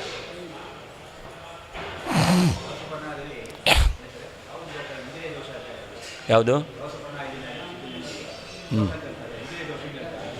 ಇಂದ್ರಿಯ ದೋಷ ಅಲ್ಲ, ಅಲ್ಲಿ ಸರಿಯಾಗಿ ಅಲ್ಲ, ಏನು ಭೇದ ಇಲ್ಲ, ಭೇದವೇ ಮಿಥ್ಯಾಭೂತವಾಗಿದೆ. ವೇದ ವಿರೋಧ ಇದೆಯಲ್ಲ, ಏನು ಅಭೇದ ಬೋಧಕವಾಗಿರ್ತಕ್ಕಂತಹ ಶ್ರುತಿ ವಾಕ್ಯ ವಿರೋಧ ಬರ್ತಾ ಇದೆ. ಆದ್ದರಿಂದಾಗಿ ಆ ಭೇದ ಎಂಬತಕ್ಕಂಥದ್ದು ಹೌದು. ಅದಕ್ಕೆ ಏಕಮೇವ ಅದ್ವಿತೀಯಂ ಬ್ರಹ್ಮ ಅಂತಿದೆಯಲ್ಲ, ಆ ಏಕಮೇವ ಅದ್ವಿತೀಯಂ ಬ್ರಹ್ಮ ಎಂಬತಕ್ಕಂಥ ಶ್ರುತಿಯಿಂದ ವಿರೋಧ ಬರುತ್ತೆ. ಆದ್ದರಿಂದ ಈ ವಾಕ್ಯದಿಂದ ಬಂದಂತಹ ಜ್ಞಾನ ಅದು ಭೇದ ಜ್ಞಾನ ಆಗಿರ್ಬೋದು. ಆದರೆ ಆ ಏಕಮೇವ ಅದ್ವಿತೀಯಂ ಬ್ರಹ್ಮ ಎಂಬತಕ್ಕಂಥ ವಾಕ್ಯದಿಂದ ವಿರೋಧ ಇರೋದರಿಂದ ಇದು ಅಪ್ರಮಾಣ ಆಯಿತು. ಏಕಮೇವ ಅದ್ವಿತೀಯಂ ಬ್ರಹ್ಮ ಎಂಬತಕ್ಕಂತಹ ವಾಕ್ಯದಿಂದ ವಿರೋಧ ಬರುತ್ತೆ. ಆದ್ದರಿಂದ ಈ ಭೇದ ಎಂಬ ಜ್ಞಾನ ಬಂದರೂ ಕೂಡ ಇದೇನಾಗಬೇಕು, ಆ ದೋಷ ಇದೆ, ವಿರೋಧ ದೋಷ ಇದೆ, ಅದರಿಂದ ಅಪ್ರಮಾಣ ಆಗುತ್ತೆ ಅಂತ ಹೇಳ್ತೇವೆ. ದೋಷಜನ್ಯತ್ವೇನ ಅಪವಾದೇನ ವೇದವಾಕ್ಯ ಜನ್ಯಜ್ಞಾನೇಪಿ, ಭೇದವಾಕ್ಯ ಯಾವುದು ದ್ವಾಸುಪರ್ಣ ಸವಿದಾಚಕ ಎಂಬತಕ್ಕಂತಹ ಈ ವೇದ ಭೇದವನ್ನು ಹೇಳ್ತಾ ಇದ್ದರೂ ಕೂಡ ಇಂತಹ ವಾಕ್ಯದಿಂದ ಬಂದಿರತಕ್ಕಂಥ ಜ್ಞಾನ ಅದು ಅಪ್ರಮಾಣ ಅಂತ ಹೇಳ್ತೇವೆ ಅಂತಂದರೆ ಅದಕ್ಕೆ ಹೇಳ್ತಾರೆ ದೋಷಶ್ಚ ವೇದೇ ನ ಅನಾದೌ, ಅನಾದಿಯಾದ ವೇದದಲ್ಲಿ ದೋಷವನ್ನು ಹೇಳಲಿಕ್ಕೆ ಬರೋದಿಲ್ಲ ಅಂತ. ವೇದದಲ್ಲೇ ದೋಷ ಇದೆ ಅಂತ ಹೇಳಲಿಕ್ಕೆ ಬರಲ್ಲ. ಹೇಗೆ ಇಂದ್ರಿಯದಲ್ಲೇ ದೋಷ ಅಂತ ಹೇಳ್ತೇವೋ, ಕಾರಣವಾದದ್ದು ಇಂದ್ರಿಯದಲ್ಲಿ ದೋಷ ಇದೆ. ಹಾಗೆ ಭೇದ ಜ್ಞಾನ ಬರಬೇಕು ಅಂದರೆ, ವಾಕ್ಯದಿಂದ ಜ್ಞಾನ ಬರಬೇಕು ಅಂತಂದರೆ ಅಲ್ಲಿ ಕಾರಣ ಯಾವುದು, ವಾಕ್ಯ. ಈಗ ಭೇದ ಜ್ಞಾನ ಯಾವ ವಾಕ್ಯದಿಂದ ಬಂದಿದೆ, ವೇದವಾಕ್ಯದಿಂದ. ವೇದ ಎಂಬತಕ್ಕಂಥದ್ದು ದೋಷವುಳ್ಳದ್ದಾಗಿದೆಯಾ, ವೇದದಲ್ಲಿ ದೋಷ ಇಲ್ಲ, ಯಾಕೆ ಅನಾದಿಯಾಗಿದೆ ಅಂತ. ಅನಾದಿಯಾದ ವೇದದಲ್ಲಿ ದೋಷವನ್ನು ಹೇಳಲಿಕ್ಕೆ ಬರೋದಿಲ್ಲ. ಹಾಗಾದರೆ ದೋಷರಹಿತವಾದ ವಾಕ್ಯದಿಂದ ಜ್ಞಾನ ಬಂತು. ದೋಷರಹಿತವಾದ ವಾಕ್ಯದಿಂದ ಜ್ಞಾನ ಬಂದರೆ ಆ ಜ್ಞಾನ ಏನಾಗಿರಬೇಕು, ಯಥಾರ್ಥವೇ ಆಗಿರಬೇಕು. ಅಂದರೆ ಭೇದ ಜ್ಞಾನ ಎಂಬತಕ್ಕಂಥದ್ದು ಯಥಾರ್ಥ ಅಂತಲೇ ಆಯಿತು. ಸ್ಪಷ್ಟೇ ನಿರವಕಾಶೇ ಚ ಭೇದವಾಕ್ಯೆ ಪ್ರತಿಪತೃದೋಷ ಅಸಂಭವೇನ ವೇದರೂಪ ಕರಣದೋಷಾತ್ ಖಲು ಜ್ಞಾನೇ ದುಷ್ಟತಾ ವಾಚ್ಯ ಅನಾದೌ ವೇದೇ ಚ ಸಹ ನಾಸ್ತೀತಿ ವೇದಜನ್ಯ ಭೇದಜ್ಞಾನಂ ಪ್ರಮಾಯವ ಇತಿ ಭಾವಃ ಅಂತ. ಈಗ ಎಲ್ಲಿಯಾದರೂ ಸ್ಪಷ್ಟವಾಗಿ ನಮಗೆ ಭೇದ ದ್ವೌ ಸುಪರ್ಣೌ ಅಂತ ಹೇಳ್ತಾ ಇದೆ. ಈ ವಾಕ್ಯದಿಂದ ನಮಗೇನು ತಿಳಿದು ಬರ್ತಾ ಇದೆ, ಎರಡು ಪಕ್ಷಿಗಳು ಅಂತ, ಒಂದು ಜೀವ ಪಕ್ಷಿ, ಒಂದು ಪರಮಾತ್ಮ ಪಕ್ಷಿ ಅಂತ, ಎರಡು ಪಕ್ಷಿಗಳು ಅಂತ ಹೇಳ್ತಾ ಇದೆ. ಇದಕ್ಕೆ ಬೇರೆ ಅರ್ಥ ಹೇಳಲಿಕ್ಕೆ ಬರಲ್ಲ, ನಿರವಕಾಶ. ಎರಡು ಅಂದರೆ ಎರಡು ಅಂತಲೇ ಹೇಳಬೇಕು. ಒಂದು ಅನ್ನೋದಕ್ಕೆ ಬೇರೆ ಅರ್ಥ ಹೇಳಲಿಕ್ಕೆ ಬರುತ್ತೆ. ನಿನ್ನೆ ಮನನ ಮಾಡಿದ ಹಾಗೆ ಒಂದು ಅಂತ ಯಾವ ಅರ್ಥದಲ್ಲಿ ಹೇಳ್ಬೋದು, ಅದೇ ಎರಡು ಒಂದು ಅಂತೇನು, ಒಂದು ಅಭಿಪ್ರಾಯ ಎಂಬ ಅರ್ಥದಲ್ಲಿ ಒಂದು ಅಂತ ಹೇಳ್ಬೋದು. ಆದರೆ ಎರಡು ಎಂಬತಕ್ಕಂಥದ್ದು ಎರಡಾಗಿದ್ದರೆ ಎರಡು ಅಂತ ಹೇಳ್ಬೋದು ಅಷ್ಟೇ ಹೊರತು ಇದಕ್ಕೆ ಬೇರೆ ರೀತಿ ಅರ್ಥ ಹೇಳಲಿಕ್ಕೆ ಬರಲ್ಲ. ಹೇಗೆ ಒಂದು ಅನ್ನೋದನ್ನು ನಾವು ಅಭಿಪ್ರಾಯ ಒಂದಾಗಿದ್ದರೂ ಕೂಡ ಒಂದು ಅಂತ ಹೇಳ್ಬೋದು, ಹಾಗೆ ಎರಡು ಎಂಬತಕ್ಕಂಥದ್ದನ್ನು ಭೇದ ಇಲ್ಲ ಅಂತಾದರೆ ಎರಡು ಅಂತ ಹೇಳಲಿಕ್ಕೆ ಬರಲ್ಲ. ಅಂದರೆ ಭೇದವಾಕ್ಯ ಎಂಬತಕ್ಕಂಥದ್ದು ನಿರವಕಾಶ. ಹಾಗೆ ಸ್ಪಷ್ಟವಾಗಿ ಹೇಳ್ತಾ ಇದೆ. ಅಂತಹ ಈ ಭೇದವಾಕ್ಯದಲ್ಲಿ ಪ್ರತಿಪತೃದೋಷ ಅಭಾವೇನ, ತಿಳಿಯುವವನ ದೋಷ ಎಂಬತಕ್ಕಂಥದ್ದು ಹೇಳಲಿಕ್ಕೆ ಬರೋದಿಲ್ಲ. ಯಾರು ಸ್ಪಷ್ಟವಾಗಿ ಹೇಳ್ತಾ ಇದೆ ಮತ್ತು ಬೇರೆ ರೀತಿ ಅರ್ಥ ಹೇಳಲಿಕ್ಕೆ ಬರಲ್ಲ. ಆದ್ದರಿಂದಾಗಿ ಯಾರು ತಿಳ್ಕೊಳ್ತಾ ಇದ್ದಾರೋ ಅವರಲ್ಲಿ ದೋಷ ಇದೆ ಅಂತ ಹೇಳಲಿಕ್ಕೆ ಬರಲ್ಲ. ಹಾಗಾದ್ರೆ ಏನು ಹೇಳಬೇಕು, ವೇದದಲ್ಲೇ ದೋಷ ಇದೆ ಅಂತ ಹೇಳಬೇಕು. ಏನು ಎರಡು ಅಂತ ಹೇಳ್ತಾ ಇದೆಯಲ್ಲ ವೇದ, ಈ ವೇದದಲ್ಲೇ ಎರಡು ಅಂತ ಹೇಳೋದಕ್ಕೆ ಅದರಲ್ಲಿ ದೋಷ ಇದೆ ಅಂತ ಹೇಳಬೇಕು. ಆದರೆ ಈ ಎರಡು ಎಂಬತಕ್ಕಂಥ ಹೇಳ್ತಕ್ಕಂಥ ವೇದದಲ್ಲಿ ದೋಷ ಹೇಳಲಿಕ್ಕೆ ಬರಲ್ಲ. ಯಾಕೆ ಹೇಳಲಿಕ್ಕೆ ಬರಲ್ಲ, ಅದು ಅನಾದಿಯಾಗಿದೆ ಅಂತ. ವೇದರೂಪ ಕರಣದೋಷಾತ್, ವೇದ ಎಂಬತಕ್ಕಂಥದ್ದು ಭೇದ ಜ್ಞಾನ ಬರಲಿಕ್ಕೆ, ವಾಕ್ಯದಿಂದ ಜ್ಞಾನ ಬರಲಿಕ್ಕೆ ವೇದ ಎಂಬತಕ್ಕಂಥದ್ದು ಕಾರಣವಾಗಿದೆ. ಆ ಕಾರಣವಾಗಿರ್ತಕ್ಕಂಥ ವೇದ ಎಂಬತಕ್ಕಂಥದ್ದು ಅನಾದಿಯಾಗಿದೆ, ಅಲ್ಲಿ ದೋಷವನ್ನು ಹೇಳಲಿಕ್ಕೆ ಬರೋದಿಲ್ಲ. ದೋಷ ಹೇಳೋದಾದರೆ ಎಲ್ಲಿ ಹೇಳಬೇಕು, ಕಾರಣವಾಗಿರ್ತಕ್ಕಂಥ ವೇದದಲ್ಲಿ ಹೇಳಬೇಕು. ಅದನ್ನು ಹೇಳ್ತಾ ಇದ್ದಾರೆ, ವೇದರೂಪ ಕರ್ಣದೋಷಾತ್ ಖಲು ಜ್ಞಾನೇ ದುಷ್ಟತಾ ವಾಚ್ಯ. ವೇದ ಎಂಬತಕ್ಕಂಥದ್ದು ಜ್ಞಾನಕ್ಕೆ ಕಾರಣವಾಗಿದೆ, ಜ್ಞಾನಕ್ಕೆ ಕಾರಣವಾಗಿರ್ತಕ್ಕಂತಹ ವೇದದಲ್ಲಿ ದೋಷ ಇದ್ದರೆ ಆವಾಗ ಏನು ಹೇಳ್ಬೋದು, ಜ್ಞಾನದಲ್ಲಿ ದೋಷ ಇದೆ ಅಂತ ಹೇಳ್ಬೋದು, ಅಜ್ಞಾನ ದುಷ್ಟ ಅಂತ ಹೇಳ್ಬೋದು. ಆದರೆ ವೇದ ಎಂಬತಕ್ಕಂಥದ್ದು ಅನಾದೌ ವೇದೇ ಚ ಸ ನಾಸ್ತಿ, ಅನಾದಿಯಾದ ವೇದದಲ್ಲಿ ದೋಷ ಎಂಬತಕ್ಕಂಥದ್ದು ಇಲ್ಲ. ಆದ್ದರಿಂದ ವೇದಜನ್ಯವಾಗಿರ್ತಕ್ಕಂಥ ಜ್ಞಾನ ಅದನ್ನು ಪ್ರಮಾ ಅಂತ ಹೇಳಬೇಕಷ್ಟೇ ಹೊರತು ಅದನ್ನು ಅಪ್ರಮಾ ಅಂತ ಹೇಳಲಿಕ್ಕೆ ಬರೋದಿಲ್ಲ, ಯಥಾರ್ಥ ಅಂತ ಹೇಳಲಿಕ್ಕೆ ಬರೋದಿಲ್ಲ. ನಾನು ಭವತೈವ ಐಕ್ಯವಾಕ್ಯಸ್ಯ ಬಾಧಃ ಉಕ್ತಃ ತತ್ಕಥಂ ನ ವೇದಸ್ಯ ದುಷ್ಟತ್ವಂ ಇತ್ಯತಃ. ಅಲ್ಲ, ನೀವೇನು ಹೇಳಿದ್ರಿ, ವೇದ ಅದು ದೋಷರಹಿತವಾದದ್ದು ಅಂತ ಹೇಳಿದ್ರಿ, ವೇದದಲ್ಲಿ ದೋಷ ಇಲ್ಲ. ಹಾಗಾದರೆ ಏಕಮೇವ ಅದ್ವಿತೀಯಂ ಬ್ರಹ್ಮ, ವೇದ ಹೇಳ್ತಾ ಇದೆಯಾ ಇಲ್ಲೋ, ಏಕಮೇವ ಅದ್ವಿತೀಯಂ ಬ್ರಹ್ಮ. ಈ ವಾಕ್ಯದಿಂದ ಏನು ಜ್ಞಾನ ಬರ್ತಾ ಇದೆ, ಒಬ್ಬನೇ ಬ್ರಹ್ಮ ಅದ್ವಿತೀಯ, ಎರಡನೇ ಅವನು ಇಲ್ಲ ಅಂತ ಈ ವಾಕ್ಯದಿಂದ ತಿಳಿದು ಬರ್ತಾ ಇದೆ. ಹಾಗಾದರೆ ಇದು ಕೂಡ ಏನಾಗಬೇಕು, ಪ್ರಮಾಣ ಆಗಬೇಕು. ವೇದದಿಂದ ತಿಳಿದು ಬರುವಂತಹ ಏಕಮೇವ ಅದ್ವಿತೀಯಂ ಬ್ರಹ್ಮ, ಒಬ್ಬನೇ ಬ್ರಹ್ಮ, ಎರಡನೇ ಅವನು ಇಲ್ಲ ಎಂಬತಕ್ಕಂತಹ ಈ ಜ್ಞಾನವು ಕೂಡ ಪ್ರಮಾಣ ಆಗಬೇಕು. ಇದು ವೇದದಿಂದ ಬಂದದ್ದು, ಪ್ರಾಮಾಣ್ಯಂ ಸ್ವತಃ ಅಂತ ನಮ್ಮ ಸಿದ್ಧಾಂತ. ಆದ್ದರಿಂದ ಏಕಮೇವ ಅದ್ವಿತೀಯಂ ಬ್ರಹ್ಮ ಎಂಬತಕ್ಕಂತಹ ವಾಕ್ಯದಿಂದ ಬಂದಿರತಕ್ಕಂತಹ ಜ್ಞಾನವು ಕೂಡ ಪ್ರಮಾ ಅಂತ ಆಗಬೇಕು ಅಂತ ಪ್ರಶ್ನೆ ಮಾಡ್ತಾರೆ. ಅದಕ್ಕೆ ಉತ್ತರವನ್ನು ಹೇಳ್ತಾರೆ, ಬಾಧೋಪಿ ಅನ್ಯಾರ್ಥತೈವ ತತ್ ಅಂತ ಮೂಲದಲ್ಲಿದೆ. ಅದಕ್ಕೆ ವ್ಯಾಖ್ಯಾನವನ್ನು ಮಾಡ್ತಾ ಇದ್ದಾರೆ. ಭವತೈವ ಐಕ್ಯವಾಕ್ಯಸ್ಯ ಬಾಧಃ ಉಕ್ತಃ ತತ್ಕಥಂ ನ ವೇದಸ್ಯ ದುಷ್ಟತ್ವಂ. ನೀವೇ ಅಭೇದಬೋಧಕವಾದ ವಾಕ್ಯಗಳಿಗೆ ನೀವು ಬಾಧವನ್ನು ಹೇಳಿದ್ದೀರಾ. ಹಾಗಾದರೆ ವೇದ ಎಂಬತಕ್ಕಂಥದ್ದು ದೋಷವುಳ್ಳದ್ದಾಗಬೇಕಲ್ಲ. ಇದಂ ರಹಿತಂ ಜ್ಞಾನ ಬಂತು, ನೇದಂ ರಹಿತಂ ಅಂತ ಬಾಧ ಇದೆ. ಹಾಗೆ ಬ್ರಹ್ಮ ಜೀವ ಒಂದೇ ಅಂತ, ಬ್ರಹ್ಮ ಒಬ್ಬನೇ ಇರೋದು ಎಂಬುದಾಗಿ ವೇದ ಹೇಳ್ತಾ ಇದೆ. ಅದಕ್ಕೆ ನಾವು ಬಾಧವನ್ನು ಹೇಳಿದ್ದೇವೆ. ಹಾಗಾದರೆ ವೇದವಾಕ್ಯ ಏನಾಗಬೇಕು, ದೋಷವುಳ್ಳದಾಗಬೇಕಲ್ಲ ಅಂತ ಪ್ರಶ್ನೆ ಬಂದರೆ ಅದಕ್ಕೆ ಹೇಳ್ತಾರೆ, ವೇದದಲ್ಲಿ ಬಾಧ ಇದೆ ಅಂದರೆ ಏನರ್ಥ, ಸರ್ವಥಾ ಅಪ್ರಮಾಣ ಅಂತ ಅರ್ಥ ಅಲ್ಲ. ಅದಕ್ಕೆ ಅನ್ಯಾರ್ಥವನ್ನು ಹೇಳಬೇಕು ಅಂತ ಅರ್ಥ. ಏಕಮೇವ ಒಬ್ಬನೇ ಅಂದರೆ ಏನರ್ಥ, ಒಬ್ಬನೇ ಅಂತ ಅರ್ಥ ಅಲ್ಲ. ಏನರ್ಥ, ಸ್ವತಂತ್ರ ಅಂತ ಅರ್ಥ. ಏಕಮೇವ ಅಂದರೆ ಏನರ್ಥ, ಏಕ ಅಂದರೆ ಪ್ರಧಾನ, ಮುಖ್ಯ ಅಂತ ಅರ್ಥ. ಅದರಿಂದ ಇನ್ನೊಬ್ಬನಿಲ್ಲ, ಒಬ್ಬನೇ ಇದ್ದಾನೆ ಅಂತ ಅರ್ಥ ಅಲ್ಲ. ಅದ್ವಿತೀಯ ಅಂದರೆ ಏನರ್ಥ,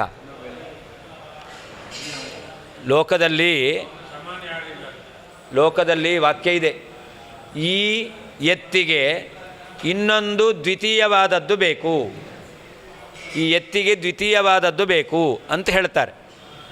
ಅದಕ್ಕೇನರ್ಥ, ದ್ವಿತೀಯವಾಗಿ ವ್ಯಕ್ತಿ ಇದ್ದಾನಲ್ಲ, ದ್ವಿತೀಯವಾದದ್ದು ಬೇಕು. ಯಾಕೆ, ಎತ್ತಿಗೆ ಎರಡನೇದು ಬೇಕು ಅಂತ ಕೇಳ್ತಾರೆ. ಎರಡನೇದು ಬೇಕು ಅಂದರೆ ಏನರ್ಥ, ಆ ಎತ್ತು ಭೂಮಿಯನ್ನು ಉಳ್ಳಿಕ್ಕೆ, ಆ ಭೂಮಿಯನ್ನು ಉಳ್ಳಿಕ್ಕೆ ಎತ್ತಿಗೆ ಎರಡನೇದು ಬೇಕಲ್ಲ, ಎರಡನೇದು ಬೇಕು ನೇಗಿಲಿದೆ. ಹಾಗಾದರೆ ಎರಡನೇದು ಬೇಕು ಅಂತ ಯಾಕೆ ಕೇಳ್ತಾನೆ? ಅದಕ್ಕೇನರ್ಥ, ಸಮಾನವಾಗಿರ್ತಕ್ಕಂಥದ್ದೇ ಬೇಕು ಅಂತ ಅರ್ಥ. ಎರಡನೇದು ಬೇಕು ಅಂದರೆ ಏನರ್ಥ, ಸಮಾನವಾದದ್ದು ಬೇಕು ಅಂತ ಅರ್ಥ. ಅದ್ವಿತೀಯ ಅಂದರೆ ಏನರ್ಥ, ಹಾಗಾದರೆ ಸಮಾನವಾದದ್ದಿಲ್ಲ ಅಂತ ಅರ್ಥ. ಲೋಕದಲ್ಲಿ ದ್ವಿತೀಯ ಶಬ್ದಕ್ಕೆ ಎರಡನೇದು ಅಂತ ಅರ್ಥ ಮಾಡಲ್ಲ, ಸಮಾನವಾದದ್ದು ಅಂತ ಅರ್ಥವನ್ನು ಮಾಡ್ತಾರೆ. ಎಲ್ಲಿ, ಅಸ್ಯ ವೃಷಭಸ್ಯ ದ್ವಿತೀಯ ಅನ್ವೇಷ್ಟವ್ಯ, ಈ ಎತ್ತಿಗೆ ಎರಡನೇದನ್ನು ಹುಡುಕಬೇಕು ಅಂತ. ಎರಡನೇದು ಹುಡುಕಬೇಕು ಅಂದರೆ ಏನರ್ಥ, ಆ ಎತ್ತಿಗೆ ಸಮಾನವಾಗಿರ್ತಕ್ಕಂತಹ ಎತ್ತರ, ಭಾರ ಹೊರುವಂತಹ ಸಾಮರ್ಥ್ಯ ಇರತಕ್ಕಂತಹ ಎತ್ತು ಬೇಕು ಅಂತ ಅರ್ಥ. ಬರೀ ಮುದಿಯಾದ ಎತ್ತರದಲ್ಲಿರುತ್ತೆ, ಅದಕ್ಕೆ ಸಮಾನ ಅಂತ ಹೇಳ್ತಾರಾ? ಹೇಳಲ್ಲ. ಅದಕ್ಕೆ ಈ ಎತ್ತು ಎಷ್ಟು ಭಾರ ಹೊರುತ್ತೋ ಅಷ್ಟೇ ಭಾರ ಹೊರುವಂಥದ್ದು ಬೇಕು. ಆವಾಗ ಅಸ್ಯ ವೃಷಭಸ್ಯ ದ್ವಿತೀಯ ಅನ್ವೇಷ್ಟವ್ಯ ಅಂತ ವಾಕ್ಯಕ್ಕೆ ಸಮಾನವಾಗಿರ್ತಕ್ಕಂಥ ಎತ್ತು ಬೇಕು ಅಂತ ಅರ್ಥ. ಹಾಗೆಯೇ ಪರಮಾತ್ಮ ಅದ್ವಿತೀಯ ಅಂದರೆ ಏನರ್ಥ, ಅವನು ಸಮಾನರಹಿತ ಅಂತ ಅರ್ಥ. ಈಗ ನಾವು ಬಾಧವನ್ನು ಹೇಳ್ತೇವೆ, ಐಕ್ಯವಾಕ್ಯಕ್ಕೆ ಬಾಧವನ್ನು ಹೇಳ್ತೇವೆ. ಬಾಧ ಅಂದರೆ ಏನರ್ಥ, ಅಪ್ರಮಾಣ ಅಂತ ಅರ್ಥ ಅಲ್ಲ. ನೋಡಿ, ಇದಂ ರಜತಂ ಎಂಬತಕ್ಕಂಥ ಜ್ಞಾನ ಅಪ್ರಮಾಣ ಅಂತ ಹೇಳ್ತೇವೆ, ಬಾಧ ಇದೆ ಅಂತ ಹೇಳ್ತೇವೆ. ಇದಂ ರಜತಂ ಎಂಬತಕ್ಕಂಥ ಜ್ಞಾನಕ್ಕೆ ಬಾಧ ಇದೆ ಅಂತ ಹೇಳ್ತೇವೆ. ಬಾಧ ಇದೆ ಅಂದರೆ ಏನರ್ಥ, ಅಪ್ರಮಾಣ ಅಂತ ಅರ್ಥ. ಇದಂ ರಜತಂ ಎಂಬತಕ್ಕಂಥ ಜ್ಞಾನಕ್ಕೆ ಬಾಧ ಇದೆ ಅಂದರೆ ಅಪ್ರಮಾಣ ಅಂತ ಅರ್ಥ. ಹಾಗಾದರೆ ಐಕ್ಯವಾಕ್ಯಕ್ಕೂ ಬಾಧ ಇದೆ ಅಂತ ಹೇಳ್ತೇವೆ, ಅಲ್ಲೇನರ್ಥ? ಅಪ್ರಮಾಣ ಅಂತ ಅರ್ಥ ಅಲ್ಲ. ಇಷ್ಟು ವ್ಯತ್ಯಾಸ. ಇದಂ ರಹಿತಂ ಎಂಬತಕ್ಕಂಥದ್ದಕ್ಕೆ ಬಾಧ ಇದೆ ಅಂತ ಹೇಳಿದಾಗ ಇದಂ ರಹಿತಂ ಜ್ಞಾನ ಅಪ್ರಮಾಣ ಅಂತ ಅರ್ಥ. ವೇದವು ಐಕ್ಯವನ್ನು ಹೇಳ್ತಾ ಇದೆ, ಐಕ್ಯಕ್ಕೆ ಬಾಧ ಇದೆ ಅಂತಂದರೆ ಏನರ್ಥ? ಐಕ್ಯವಾಕ್ಯ ಎಂಬತಕ್ಕಂಥದ್ದು ಅಪ್ರಮಾಣ ಅಂತ ಅರ್ಥ ಅಲ್ಲ, ಐಕ್ಯವಾಕ್ಯಕ್ಕೆ ಬೇರೆ ಅರ್ಥವನ್ನು ಹೇಳಬೇಕು ಅಂತ ಅರ್ಥ. ಏನು ಅರ್ಥ? ಅದು ಪರಮಾತ್ಮ ಒಬ್ಬನೇ ಸ್ವತಂತ್ರ, ಪರಮಾತ್ಮನಿಗೆ ಸಮಾನನಾಗಿರ್ತಕ್ಕಂಥವನು ಇಲ್ಲ ಎಂಬತಕ್ಕಂಥದ್ದು ಅರ್ಥ.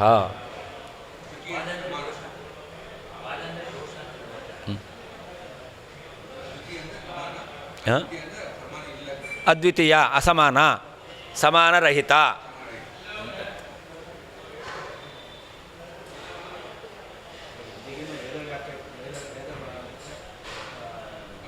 ಅಪ್ರಾಮಾಣ್ಯ ಇಲ್ಲವೇ ಇಲ್ಲ. ಹೌದು. ವೇದವು ಪ್ರಮಾಣ ಆದ್ದರಿಂದ, ಅನಾದಿ ಆದ್ದರಿಂದ, ಅಪೌರುಷೇಯ ಆದ್ದರಿಂದ ಆ ವೇದದಿಂದ ಬಂದಿರತಕ್ಕಂಥ ಏನು ಅರ್ಥ ಇದೆ ಆ ಅರ್ಥ ಎಂಬತಕ್ಕಂಥದ್ದು ಅದು ಸರ್ವಥಾ ಅಪ್ರಮಾಣ ಅಂತ ಹೇಳಿಕ್ಕೆ ಬರಲ್ಲ, ಅದಕ್ಕೆ ಬೇರೆ ಅರ್ಥವನ್ನು ಹೇಳಬೇಕು. ಲೋಕದಲ್ಲಿ ಹಾಗೆ ಹೇಳ್ತೇವೆ, ಅದನ್ನು ಹೇಳ್ತಾರೆ ಮುಂದೆ. ಸಿಂಹ ಮಾಣವಕಃ ಅಂತ ಹೇಳ್ತೀರ. ಏನರ್ಥ ಇದಕ್ಕೆ? ಸಿಂಹೋ ಮಾಣವಕಃ ಅಂತ. ಮಾಣವಕ ಅಂದರೆ ಬ್ರಹ್ಮಚಾರಿ, ಅವನು ಸಿಂಹ ಅಂತ. ಹಾಗಾದರೆ ಆ ಬ್ರಹ್ಮಚಾರಿ ಸಿಂಹನ, ಅದಕ್ಕೇನರ್ಥ? ಸಿಂಹ ಸದೃಶ. ಹಾಗೆ ತತ್ವಮಸಿ ಎಂಬತಕ್ಕಂಥದ್ದು ಅಭೇದವನ್ನು ಹೇಳುತ್ತೆ ಅಂತಂದರೆ ಅಭೇದ ಅಲ್ಲ, ಸಿಂಹೋ ಮಾಣವಕ ಇದ್ದ ಹಾಗೆ ತತ್ವಮಸಿ ಅಂತಿರೋದು. ಸಿಂಹ ಮಾಣವಕಕ್ಕೆ ಏನರ್ಥ ಹೇಳ್ತೀರಾ? ಸಿಂಹ ಸದೃಶ ಅಂತ ಹೇಳ್ತೀರಾ. ಹಾಗೆ ತತ್ವಮಸಿನ ಕೇಳಿ ತತ್ಸದೃಶ ಅಂತ ಅರ್ಥ ಮಾಡಬೇಕು. ಮುಂದೆ ಅದನ್ನೇ ಹೇಳ್ತಾರೆ. ತದ್ವೇದಸ್ಯ ಸರ್ವಥಾ ಅಪ್ರಾಮಾಣ್ಯ ರೂಪ ದುಷ್ಟತ್ವ ಅಸಂಭವಾತ್ ಆಪಾತ ಪ್ರತೀತ ವಿರುದ್ಧಾರ್ಥ ಪ್ರತ್ಯಾವನೇನ ಅವಿರುದ್ಧಾರ್ಥತಾ ಕಲ್ಪನಮೇವ ಬಾಧಃ ನ ಸರ್ವಥಾ ಅಪ್ರಾಮಾಣ್ಯಮೇವ ಇತಿ ಭಾವಃ. ವೇದಕ್ಕೆ ಬಾಧ ಅಂದ್ರೇನು? ವೇದಸ್ಯ ಸರ್ವಥಾ ಅಪ್ರಾಮಾಣ್ಯ ರೂಪ ದುಷ್ಟತ್ವ ಅಸಂಭವಾತ್. ವೇದಕ್ಕೆ ಅಪ್ರಾಮಾಣ್ಯ ಎಂಬತಕ್ಕಂಥದ್ದು ಇಲ್ಲವೇ ಇಲ್ಲ, ಆ ರೀತಿಯಾದ ದುಷ್ಟತ್ವವನ್ನು ಹೇಳಲಿಕ್ಕೆ ಬರೋದಿಲ್ಲ. ಆದ್ದರಿಂದಾಗಿ ಆ ಆಪಾತ ಪ್ರತೀತ ವಿರುದ್ಧಾರ್ಥ ಪ್ರತ್ಯಾವನೇನ, ಮೇಲ್ನೋಟಕ್ಕೆ ತಿಳಿದು ಬಂದಿರುವಂಥ ಅರ್ಥ ಬಿಡಬೇಕು. ಯಾವುದದು? ತತ್ವಮಸಿ ಅಥವಾ ಏಕಮೇವ ಅದ್ವಿತೀಯಂ ಬ್ರಹ್ಮ. ಈ ವಾಕ್ಯದಿಂದ ಮೇಲ್ನೋಟದಿಂದ ತಿಳಿದು ಬರುವಂಥ ಅರ್ಥ ಏನು? ಅವನೇ ನೀನು, ಒಬ್ಬನೇ ಬ್ರಹ್ಮ, ಇನ್ನೊಬ್ಬನಿಲ್ಲ. ಇದು ವೇದವಾಕ್ಯದಿಂದ ಮೇಲ್ನೋಟಕ್ಕೆ ತಿಳಿದು ಬರುವಂಥ ಅರ್ಥ. ಇದನ್ನು ಪ್ರತ್ಯಾವನೇನ, ಇದನ್ನು ಬಿಟ್ಟು ಮತ್ತೇನು ಮಾಡಬೇಕು? ಅವಿರುದ್ಧಾರ್ಥತಾ ಕಲ್ಪನಮೇವ, ವಿರೋಧ ಬಾರದ ಹಾಗೆ ಅರ್ಥವನ್ನು ಹೇಳಬೇಕು. ಏನರ್ಥ? ತತ್ಸದೃಶಃ ತ್ವಂ, ತತ್ವಮಸಿ ಅನ್ನೋದಕ್ಕೆ. ಹಾಗೆ ಏಕಮೇವ ಅದ್ವಿತೀಯ ಅಂದರೆ ಸ್ವತಂತ್ರನಾದವನು ಒಬ್ಬ, ಸಮಾನನಾದವನು ಇಲ್ಲ ಎಂಬುದಾಗಿ ಅರ್ಥ ಮಾಡಬೇಕು. ಇತಿ ಬಾಧಃ ನ ಸರ್ವಥಾ ಅಪ್ರಾಮಾಣ್ಯಮೇವ.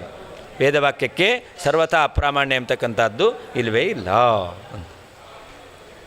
ತತ್ಕಥಂ ನ ವೇದಸ್ಯ ದುಷ್ಟತ್ವಂ ಇತ್ಯತಃ. ಅದರಿಂದ ವೇದಕ್ಕೆ ದುಷ್ಟತ್ವವನ್ನು ಹೇಗೆ ಹೇಳ್ತೀರಾ? ಬಾಧೋಪಿ ಅನ್ಯಥಾರ್ಥದ ಏವ ತತ್ ಅಂತ. ಏತೇನ ಭೇದವಾಕ್ಯ ಪ್ರತೀತ ಭೇದವತ್ ಪ್ರಾಮಾಣ್ಯಸ್ಯ ಸ್ವತಸ್ತ್ವಾತ್ ಏವ ಐಕ್ಯವಾಕ್ಯ ಪ್ರತೀತಂ ಐಕ್ಯಮಪಿ ತತ್ವಂ ಸ್ಯಾದ್ ಇತಿ ಶಂಕಾ ಪರಾಸ್ತ. ಒಂದು ಶಂಕೆ ಬಂದಿತ್ತು. ದ್ವಾಸುಪರ್ಣ ಸಯುಜಾಸಖಾಯ ಎಂಬತಕ್ಕಂತಹ ವೇದದಿಂದ, ವೇದವಾಕ್ಯದಿಂದ ಬಂದಿರುವಂತಹ ಜ್ಞಾನ ಇದು ಪ್ರಮಾಣ ಅಂತ ಹೇಳಿದ್ರೆ, ಏಕಮೇವ ಅದ್ವಿತೀಯಂ ತತ್ವಮಸಿ ಎಂಬತಕ್ಕಂತಹ ವಾಕ್ಯದಿಂದ ಬಂದಿರತಕ್ಕಂತಹ ಜೀವಬ್ರಹ್ಮರ ಅಭೇದ ಜ್ಞಾನವು ಪ್ರಮಾಣ ಆಗಲಿ.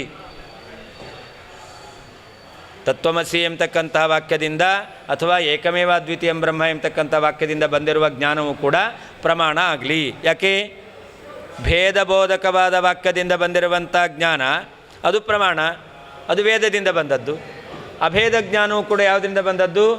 ಅದೇ ವೇದದಿಂದ ಬಂದದ್ದು. ವೇದ ಪ್ರಮಾಣ ಅಂತಾದ ಮೇಲೆ ಅಭೇದ ಜ್ಞಾನವು ಕೂಡ ಪ್ರಮಾಣ ಆಗಲಿ ಅಂತ ಶಂಕೆ ಬರ್ತಿತ್ತು. ಆದರೆ ಆ ಶಂಕೆಯನ್ನು ನಿರಾಕರಣೆ ಮಾಡದಂತೆ ಆಯಿತು. ಆ ಶಂಕೆಗೆ ಅವಕಾಶ ಇಲ್ಲ. ಯಾಕಿಲ್ಲ?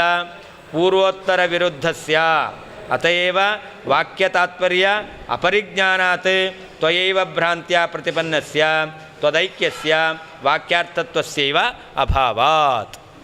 ಅದು ವಾಕ್ಯಾರ್ಥವೇ ಅಲ್ಲ. ಯಾವುದು?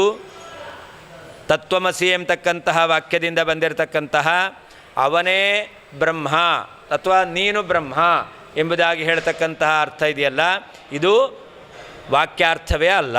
ಈ ಜ್ಞಾನ ಎಂಬತಕ್ಕಂಥದ್ದು ಆ ವಾಕ್ಯದ ಅರ್ಥ ಎಂಬತಕ್ಕಂಥದ್ದು ಅಲ್ಲವೇ ಅಲ್ಲ. ಯಾಕೆ? ಪೂರ್ವೋತ್ತರ ವಿರುದ್ಧಸ್ಯ. ತತ್ವಮಸಿ ಎಂಬತಕ್ಕಂತಹ ವಾಕ್ಯಕ್ಕೆ ನೀನೇ ಬ್ರಹ್ಮ ಅಂತ ಹೇಳಿದ್ರೆ ಆ ವಾಕ್ಯಕ್ಕೆ ವೇದದಿಂದಲೇ ವಿರೋಧ ಬರುತ್ತೆ. ಯಾಕೆ? ದ್ವಾಸುಪರ್ಣ ಅಂತ ವೇದ ಹೇಳಿದೆ. ಹಾಗಾದರೆ ಮೊದಲು ಹೇಳಿದ್ದು ಭೇದ, ಅದಕ್ಕೆ ವಿರುದ್ಧವಾಗಿ ಅಭೇದವನ್ನು ಹೇಳ್ತಾ ಇದೆ ಅಂತಂದರೆ ಆವಾಗ ವಿರೋಧ ಎಂಬತಕ್ಕಂಥದ್ದಿದೆ. ಅದರಿಂದಲೇ ಏನಾದರೂ ಜ್ಞಾನ ಬಂದಿದೆ ಅಂತಂದರೆ ಅದು ಸರಿಯಾಗಿ ಅರ್ಥವನ್ನು ವಿಮರ್ಶೆ ಮಾಡದೇನೆ ಬಂದಿರತಕ್ಕಂಥದ್ದು. ವಾಕ್ಯ ತಾತ್ಪರ್ಯ ಅಪರಿಜ್ಞಾನಾತ್. ಆ ವಾಕ್ಯಕ್ಕೆ ಯಾವ ರೀತಿಯಲ್ಲಿ ಅರ್ಥ ಮಾಡಬೇಕು ಎಂಬತಕ್ಕಂಥ ಜ್ಞಾನ ಇಲ್ಲದೇನೆ ಆ ಅರ್ಥ ಎಂಬತಕ್ಕಂಥದ್ದು ಬಂದಿದೆ, ತಿಳಿದಿದೆ. ಆದ್ದರಿಂದ ಅದು ತ್ವಯೈವ ಭ್ರಾಂತ್ಯ ಪ್ರತಿಪನ್ನಸ್ಯ, ನೀನು ಭ್ರಾಂತಿಯಿಂದ ಜೀವಬ್ರಹ್ಮರಿಗೆ ಅಭೇದ ಎಂಬತಕ್ಕಂಥದ್ದನ್ನು ತಿಳಿದಿದ್ದೀಯ. ತ್ವಯೈವ ಭ್ರಾಂತ್ಯ ಪ್ರತಿಪನ್ನವಾಗಿರ್ತಕ್ಕಂಥದ್ದು. ತದೈಕ್ಯಸ್ಯ ವಾಕ್ಯಾರ್ಥತ್ವಸ್ಯೈವ ಅಭಾವಾತ್. ಆ ಐಕ್ಯ ಎಂಬತಕ್ಕಂಥದ್ದು ವಾಕ್ಯದ ಅರ್ಥವೇ ಅಲ್ಲ ಅಂತ. ಸಾವಕಾಶೇ ಅಸ್ಮಿನ್ ಯೋಗ್ಯಸ್ಯೈವ ಕಸ್ಯಚಿದ ಐಕ್ಯಸ್ಯ ತದರ್ಥತ್ವಾಚ್ಚ. ಇದಕ್ಕೆ ಏಕಮೇವ ದ್ವಿತೀಯ ಅಥವಾ ಅಹಂ ಬ್ರಹ್ಮಾಸ್ಮಿ ಅಂತ ಐಕ್ಯತೆ ಹೇಳ್ತಾ ಇದೆ. ಅಹಂ ಬ್ರಹ್ಮ ಅಸ್ಮಿ, ನಾನು ಬ್ರಹ್ಮನಾಗಿದ್ದೇನೆ ಅಂತ. ಹಾಗಾದರೆ ಐಕ್ಯವನ್ನು ಹೇಳುತ್ತಲ್ಲ ಅಂತಂದರೆ ಈ ಐಕ್ಯ ಎಂಬತಕ್ಕಂಥದ್ದು ಬೇರೆ ರೀತಿಯಾಗಿರ್ತಕ್ಕಂಥ ಐಕ್ಯವನ್ನು ಹೇಳಬೇಕು. ಯಾವ ರೀತಿಯಲ್ಲಿ? ಸ್ಥಾನೈಕ್ಯ ಮತ್ತೈಕ್ಯ ಎಂಬತಕ್ಕಂಥದ್ದನ್ನು ಹೇಳಬೇಕು. ಬ್ರಹ್ಮ ಜೀವರಿಗೆ ಮುಕ್ತಿಯಲ್ಲಿ ಭಿನ್ನಾಭಿಪ್ರಾಯ ಇಲ್ಲ, ಅಥವಾ ಬ್ರಹ್ಮ ಮತ್ತು ಜೀವರು ಒಂದೇ ಸ್ಥಾನದಲ್ಲಿದ್ದಾರೆ ಎಂಬತಕ್ಕಂತಹ ಐಕ್ಯ ಇದೆ. ಒಂದು ಎಂಬತಕ್ಕಂಥದ್ದಿದೆ, ಆದರೆ ವಿರೋಧ ಎಂಬತಕ್ಕಂಥದ್ದಿಲ್ಲ ಅಂತ. ಅಂದರೆ ಸಾವಕಾಶೆ ಬೇರೆ ರೀತಿಯಾಗಿ ಅರ್ಥ ಹೇಳೋಕ್ಕೆ ಬರ್ತಕ್ಕಂತಹ ಅಸ್ಮಿನ್ ಯೋಗ್ಯಸ್ಯೈವ ಕಸ್ಯಚಿದ ಐಕ್ಯಸ್ಯ, ಯೋಗ್ಯವಾದ ಒಂದು ಐಕ್ಯ ಅದನ್ನು ಹೇಳಬೇಕು. ಯಾವ ಐಕ್ಯ ಅದು? ಸ್ಥಾನೈಕ್ಯ ಮತ್ತೈಕ್ಯ ಅಥವಾ ಸಾದೃಶ್ಯೈಕ್ಯ. ಮೂರನೇದಿದೆ, ಅದು ಸಾದೃಶ್ಯೈಕ್ಯ. ಪ್ರಕೃತದಲ್ಲಿ ತತ್ವಮಸಿ ಅಂದರೆ ಏನರ್ಥ? ಸಾದೃಶ್ಯೈಕ್ಯ. ನೀನು ಬ್ರಹ್ಮ ಸದೃಶನಾಗಿದ್ದೀಯಾ ಹೊರತು ನೀನೇ ಬ್ರಹ್ಮನಾಗಿದ್ದೀಯಾ ಅಂತ ಅರ್ಥ ಅಲ್ಲ. ನಹಿ ಸಿಂಹೋ ದೇವದತ್ತ ಇತಿ ವಾಕ್ಯಾತ್ ಆಪಾತ ಪ್ರತೀತಂ ಸಿಂಹದೇವದತ್ತ ಸ್ವರೂಪೈಕ್ಯಂ ವಾಕ್ಯಾರ್ಥ ಇತ್ಯುಚ್ಯತೆ. ಸಿಂಹೋ ದೇವದತ್ತ ಅಂತ ವಾಕ್ಯ ಪ್ರಯೋಗ ಮಾಡಿದ್ದಾರೆ. ಈ ವಾಕ್ಯದಿಂದ ಏನು ತಿಳಿದು ಬರುತ್ತೆ? ದೇವದತ್ತನೇ ಸಿಂಹ ಅಂತ ದೇವದತ್ತನಿಗೂ ಸಿಂಹನಿಗೂ ಐಕ್ಯ ಎಂಬತಕ್ಕಂಥದ್ದು ತಿಳಿದು ಬರ್ತಾ ಇದೆ. ಸಿಂಹೋ ದೇವದತ್ತ ಇತಿ ವಾಕ್ಯಾದ್ ಆಪಾತ ಪ್ರತೀತಂ, ಮೇಲ್ನೋಟಕ್ಕೆ ತಿಳಿದು ಬರುವಂತಹ ಸಿಂಹದೇವದತ್ವ ಸ್ವರೂಪೈಕ್ಯಂ, ದೇವದತ್ತನೇ ಸಿಂಹವಾಗಿದ್ದಾನೆ ಎಂಬತಕ್ಕಂಥ ಐಕ್ಯ, ಇದು ವಾಕ್ಯಾರ್ಥ. ಇದು ವಾಕ್ಯಾರ್ಥ ಎಂಬುದಾಗಿ ಯಾರೂ ಹೇಳಲ್ಲ. ಕಿಂತು ಏನು ಹೇಳ್ತಾರೆ? ತಯೋ ಸಾದೃಶ್ಯೈಕ್ಯಮೇವ, ದೇವದತ್ತ ಅವನು ಸಿಂಹ ಸದೃಶನಾಗಿದ್ದಾನೆ ಎಂಬುದಾಗಿ ಸಾದೃಶ್ಯೈಕ್ಯವನ್ನು ಹೇಳ್ತಾರೆ. ತತ್ರ ಚ ತದ್ವಾಕ್ಯಸ್ಥ ಪ್ರಾಮಾಣ್ಯವತ್ ಐಕ್ಯವಾಕ್ಯಸ್ಯಾಪಿ ಜೀವಬ್ರಹ್ಮಣೋ ಸಾದೃಶ್ಯೈಕ್ಯೇ ಏವ ಪ್ರಾಮಾಣ್ಯಮಿತಿ ಸ್ವತಸ್ತ್ವೇನ ಅತ್ರಾಪಿ ಪ್ರಾಮಾಣ್ಯ ನಿಯಮ ಅತ್ಯಾಗಾತ್ ಅಂತ. ಅದರಿಂದ ಹೇಗೆ ಸಿಂಹೋ ದೇವದತ್ತ ಎಂಬತಕ್ಕಂಥ ವಾಕ್ಯ ಪ್ರಮಾಣವ ಅಪ್ರಮಾಣವ? ಪ್ರಮಾಣವ ಅಪ್ರಮಾಣವ? ಅಲ್ಲ, ಅಪ್ರಮಾಣ ಅಲ್ಲ, ಪ್ರಮಾಣ. ಯಾಕೆ ಪ್ರಮಾಣ? ಸಾದೃಶ್ಯೈಕ್ಯ ಎಂಬತಕ್ಕಂಥದ್ದಿದೆ. ದೇವದತ್ತನಲ್ಲಿ ಸಿಂಹದ ಸಾದೃಶ್ಯ ಇದೆ ಅಂತ ಐಕ್ಯವನ್ನು ಹೇಳಲಿಕ್ಕೆ ಬರುತ್ತೆ.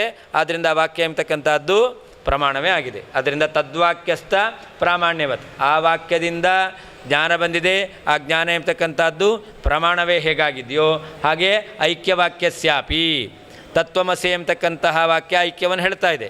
ಇದಕ್ಕೇನರ್ಥ? ತತ್ಸದೃಶ ತ್ವಮಸಿ ಅಂತ ಈ ಸಾದೃಶೈಕ್ಯವನ್ನು ಹೇಳಲಿಕ್ಕೆ ಬರ್ತಾ ಇದೆ. ಜೀವಬ್ರಹ್ಮಣೋ ಸಾದೃಶೈಕ್ಯ ಏವ ಪ್ರಾಮಾಣ್ಯ ಎಂಬತಕ್ಕಂಥ ರೀತಿ ಸ್ವತಸ್ತ್ವೇನ. ಆದ್ದರಿಂದ ತತ್ವಮಸಿ ಎಂಬತಕ್ಕಂಥ ವಾಕ್ಯದಿಂದ ಬಂದಿರುವಂಥ ಜ್ಞಾನವೂ ಕೂಡ ಪ್ರಮಾಣವೇ ಆಗಿದೆ. ಅಂದರೆ ಪ್ರಾಮಾಣ್ಯಂ ಸ್ವತಃ ಎಂಬತಕ್ಕಂತಹ ನಮ್ಮ ನಿಯಮ ಇದೆಯಲ್ಲ, ಇದಕ್ಕೆ ಯಾವ ವಿಧವಾದ ದೋಷವೂ ಇಲ್ಲ ಅಂತ.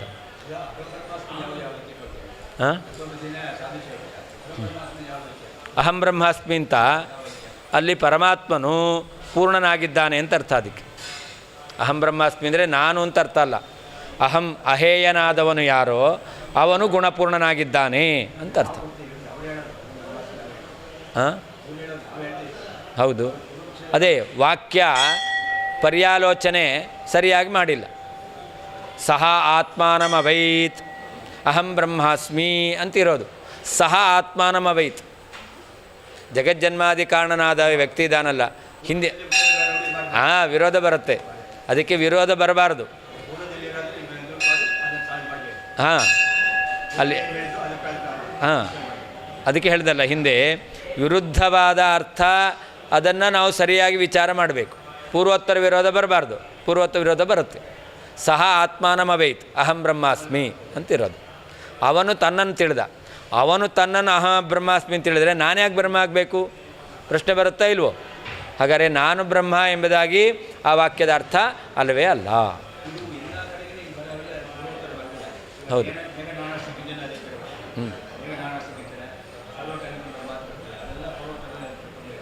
ಎಲ್ಲ ಕಡೆಯಲ್ಲೂ ಹಾಗಲ್ಲ. ಆ ಸಂದರ್ಭವನ್ನು ನೋಡಿ ಕೆಲವೊಂದು ಕಡೆಯಲ್ಲಿ ಬೇರೆ ಅರ್ಥದಲ್ಲಿ ಹೇಳಿರ್ತಾರೆ. ಈಗ ಸಾ ಆತ್ಮ ತತ್ವಮಸಿ ಶ್ವೇತಕೇತು ಅಂತ ಹೇಳಿದರು. ಅಲ್ಲಿ ಯಾಕೆ ಹೇಳಿದ್ದು? ಯಾಕೆ ಹೇಳಿದ್ದು? ಅಹಂಕಾರ ಎಂಬತಕ್ಕಂಥದ್ದನ್ನು ಹೇಳಿ ಕಮ್ಮಿ ಮಾಡಲಿಕ್ಕೋಸ್ಕರ. ಹಾಗಾದರೆ ಅಲ್ಲೂ ಕೂಡ ಅಭೇದ ಎಂಬತಕ್ಕಂಥದ್ದು ಅಲ್ಲವೇ ಅಲ್ಲ. ಇಲ್ಲಿ ಹೇಗೆ ಪರಮಾತ್ಮನ ಬಗ್ಗೆ ಹೇಳಿದ್ದು, ಅಲ್ಲಿ ಹೇಳಿದ್ದು ಪರಮಾತ್ಮನ ಬಗ್ಗೆ ಹೇಳಿ ತತ್ವಮಸಿ ಅಂತ ಹೇಳಿದ್ದಲ್ಲ, ಅಹಂಕಾರ ಕಡಿಮೆ ಮಾಡಲಿಕ್ಕೆ ಹೇಳಿರೋದು. ಆದ್ದರಿಂದಾಗಿ ಅವನನ್ನೇ ಹೇಳಬೇಕು, ಬ್ರಹ್ಮ ಅಧೀನನಾಗಿದ್ದೀಯಾ ಅಂತ ಹೇಳಬೇಕಷ್ಟೇ ಹೊರತು ನೀನೇ ಬ್ರಹ್ಮನಾಗಿದ್ದೀಯಾ ಅಂತ ಹೇಳೋದು ಅಲ್ವೇ ಅಲ್ಲ.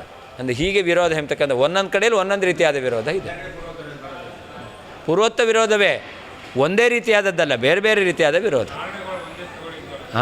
ಬೇರೆ ಬೇರೆ ರೀತಿಯಾದ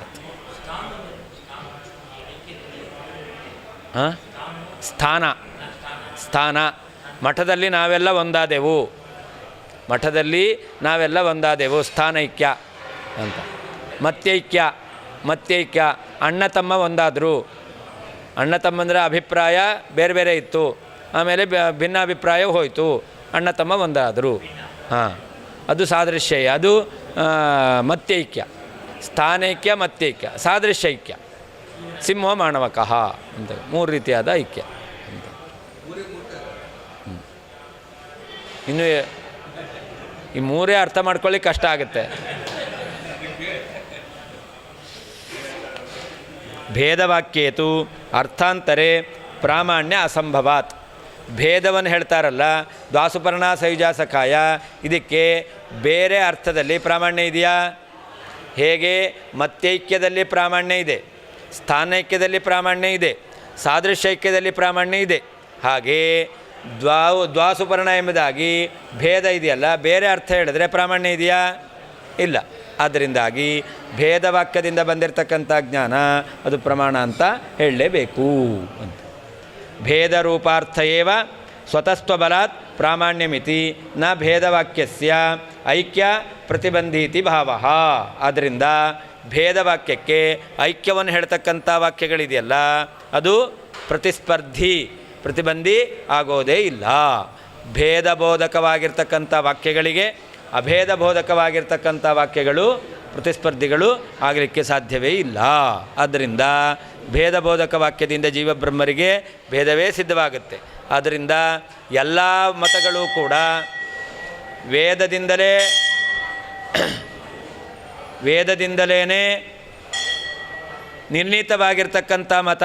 ಆದ್ದರಿಂದ ವೇದಗಳಲ್ಲಿ ನಿರ್ಣೀತವಾಗಿರ್ತಕ್ಕಂಥ ಮತಗಳಲ್ಲಿ ವೈಲಕ್ಷಣ್ಯ ಹೇಗೆ ಅಂತ ಪ್ರಶ್ನೆ ಇಲ್ಲ. ಏಕೆ ಇತರ ಮತಗಳೆಲ್ಲ ಅದು ವೇದದಲ್ಲಿ ಆಪಾತತಃ ಸಿದ್ಧವಾದ ಅರ್ಥವನ್ನು ಇಟ್ಟುಕೊಂಡು ಹೊರಟಿರ್ತಕ್ಕಂಥ ಮತಗಳಾಗಿದೆ ಹೊರತು ಪೂರ್ವೋತ್ತರ ವಾಕ್ಯಗಳನ್ನು ವಿಮರ್ಶೆ ಮಾಡಿ ಸಿದ್ಧವಾಗಿರ್ತಕ್ಕಂಥ ಅರ್ಥವನ್ನು ಇಟ್ಕೊಂಡು ಹೊರಟಿರುವಂಥ ಮತಗಳಲ್ಲ. ಆದ್ದರಿಂದಾಗಿ ಆ ವೇದವನ್ನು ಪ್ರಮಾಣ ಅಂತ ಹೇಳಿದರೂ ಕೂಡ ಆ ಮತಗಳಲ್ಲಿ ಪರಸ್ಪರ ವಿರೋಧ ಎಂಬತಕ್ಕಂಥದ್ದಿದೆ. ಎಲ್ಲ ಮತಗಳು ಕೂಡ ಪ್ರಮಾಣ ಅಲ್ಲ. ತತ್ವವಾದ ಎಂಬತಕ್ಕಂಥದ್ದು ಮಾತ್ರ ಅದು ಪ್ರಮಾಣ. ಅದಕ್ಕೆ ವಿರುದ್ಧವಾದದ್ದೆಲ್ಲವೂ ಕೂಡ ಅದು ಅಪ್ರಮಾಣ ಅಂತ ಹೇಳಲೇಬೇಕು. ವೇದವಾಕ್ಯಕ್ಕೆ ಅಪ್ರಾಮಾಣ್ಯವನ್ನು ಹೇಳಬಾರ್ದು, ಅದು ಬೇರೆ ಅರ್ಥವನ್ನು ಹೇಳ್ತಾ ಇದೆ ಎಂಬುದಾಗಿ ಸಾವಕಾಶವಾದ ಅಭೇದ ವಾಕ್ಯಗಳನ್ನು ನಾವು ಅರ್ಥಾಂತರ ಮಾಡಿ ಅದಕ್ಕೆ ಪ್ರಾಮಾಣ್ಯವನ್ನು ಕೂಡಿಸಬೇಕು.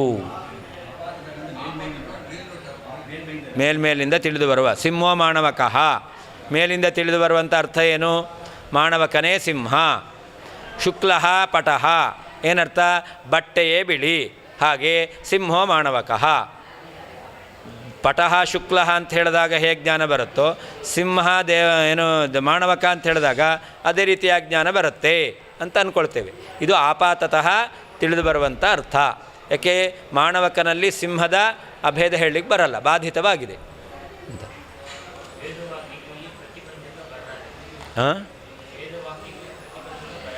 ಇಲ್ಲ, ಯಾಕೆ? ಬೇರೆ ಅರ್ಥ ಹೇಳಲಿಕ್ಕೆ ಬರಲ್ಲ.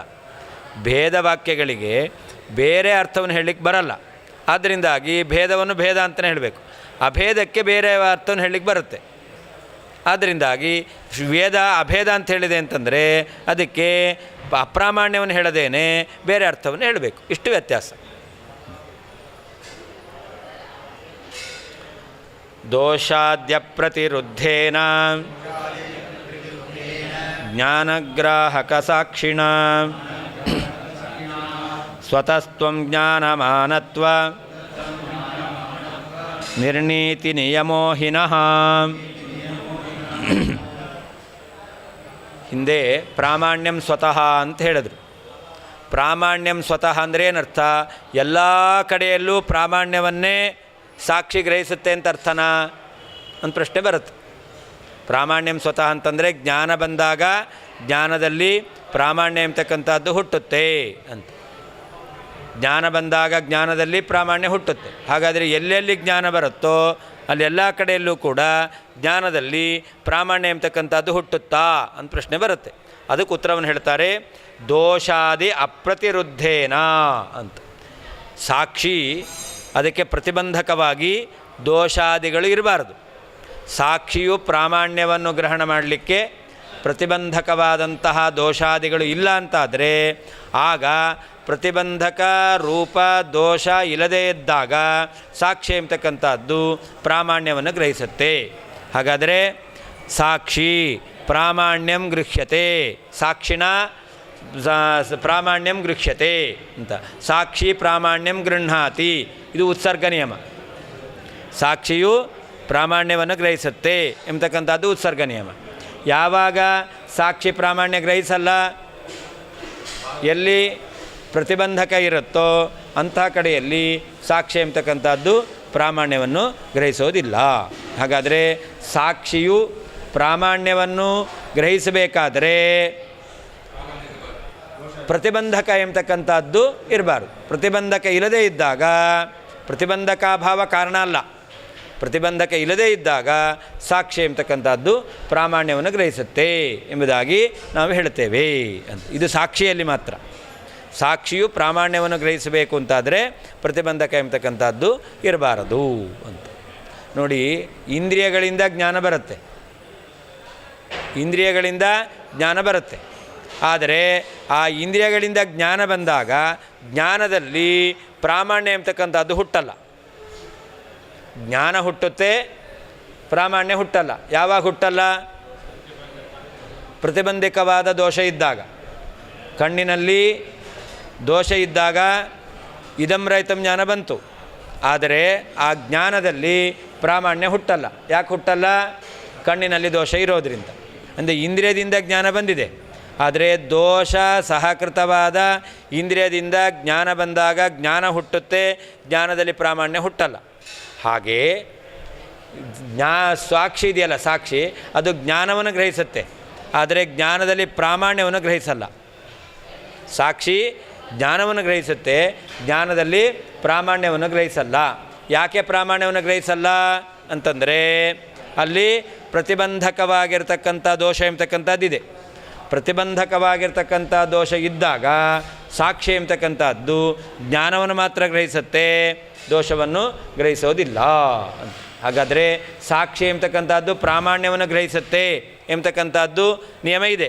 ಈ ನಿಯಮಕ್ಕೆ ಎಲ್ಲಿಯೂ ಕೂಡ ಚ್ಯುತಿ ಇಲ್ಲ, ಈ ನಿಯಮಕ್ಕೆ ಭಂಗ ಎಂಬತಕ್ಕಂಥದ್ದು ಇಲ್ಲವೇ ಇಲ್ಲ. ಎಲ್ಲಿ ಪ್ರತಿಬಂಧಕ ಎಂಬತಕ್ಕಂಥದ್ದಿರುತ್ತೋ ಅಂಥ ಕಡೆಯಲ್ಲಿ ಮಾತ್ರ ಸಾಕ್ಷಿ ಎಂಬತಕ್ಕಂಥದ್ದು ಪ್ರಾಮಾಣ್ಯವನ್ನು ಗ್ರಹಿಸೋದಿಲ್ಲ. ಪ್ರತಿಬಂಧಕ ಇಲ್ಲದೇ ಇದ್ದಾಗ ಸಾಕ್ಷಿ ಎಂಬತಕ್ಕಂಥದ್ದು ಪ್ರಾಮಾಣ್ಯವನ್ನು ಗ್ರಹಿಸುತ್ತೆ.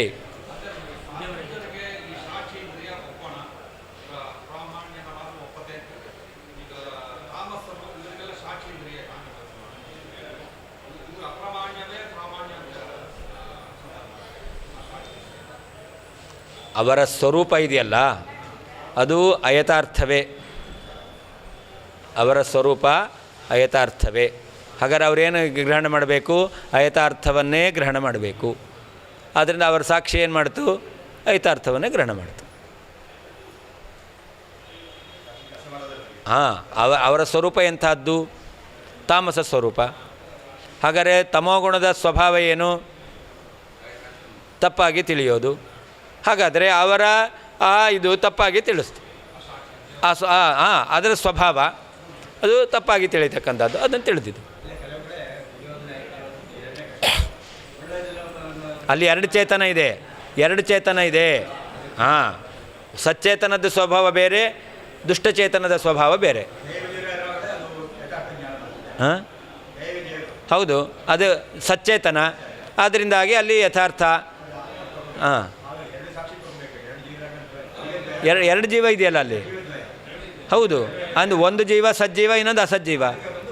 ಹಾಂ, ಅದರಿಂದಾಗಿ ಸಜ್ಜೀವ ಸ್ವರೂಪ ಅದು ಯಥಾರ್ಥವಾದದ್ದು. ಯಾವುದು ಅಸಜ್ಜೀವ ಇದೆಯೋ ಅದರದ್ದು ತಾಮಸ ಸ್ವರೂಪ ಅಯಥಾರ್ಥವಾದದ್ದು. ಆ ಸ್ವಭಾವವೇ ಅಯಥಾರ್ಥವನ್ನು ಗ್ರಹಣ ಮಾಡೋದು.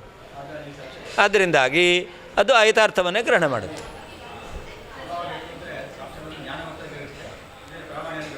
ಹೌದು.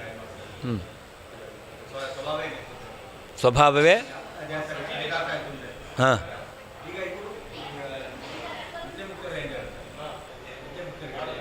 ನಿತ್ಯ ಮುಕ್ತರು ಯಾರು? ಲಕ್ಷ್ಮೀನಾರಾಯಣರು.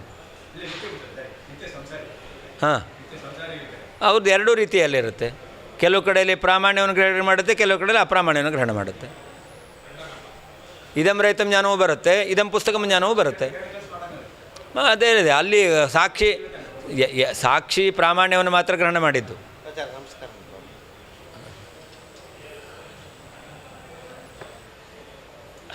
ಹಾಂ, ಓಕೆ ನಾರಾಯಣ, ನಿಂಕು ಸತ್ಯನಾ?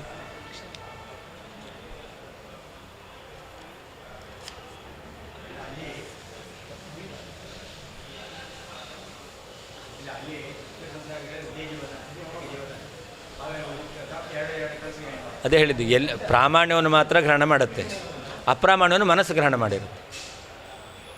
ಹಾಂ, ಹೌದು, ಸಾಕ್ಷಿ ಎಂಬತಕ್ಕಂಥದ್ದು ಪ್ರಾಮಾಣ್ಯವನ್ನು ಗ್ರಹಣ ಮಾಡುತ್ತೆ. ಈಗ ನಮಗೆ ಸಂಸಾರಾವಸ್ಥೆಯಲ್ಲಿ ನಾವು ಇದಂ ಪುಸ್ತಕಮಂತ ತಿಳಿದೆವು, ಪುಸ್ತಕ ಜ್ಞಾನ ಬಂತು. ಆಗ ಪುಸ್ತಕ ಜ್ಞಾನ ಎಂಬತಕ್ಕಂಥದ್ದು ಇದಂ ಪ್ರಮಾಣಂ, ಇದು ಪ್ರಮಾಣವೂ ಆಗಿದೆ. ಹಾಗಾಗಿ ಪ್ರಾಮಾಣ್ಯ ಜ್ಞಾನ ಎಂಬತಕ್ಕಂಥದ್ದು ಬಂದಿದೆ. ಅದು ಯಾವುದರಿಂದ ಗ್ರಹಿತವಾಯಿತು? ಸಾಕ್ಷಿಯಿಂದ. ಇದಂ ರಹಿತಂ ಜ್ಞಾನ ಬಂತು. ಈ ಜ್ಞಾನವನ್ನು ಕೂಡ ನಾವು ಇದಂ ರಜತಂ ಅಂತಲೇ ಭಾವಿಸಿದ್ದೇವೆ. ಆವಾಗ ಮನಸ್ಸು ಎಂಬತಕ್ಕಂಥದ್ದು ಗ್ರಹಿಸಿದೆ.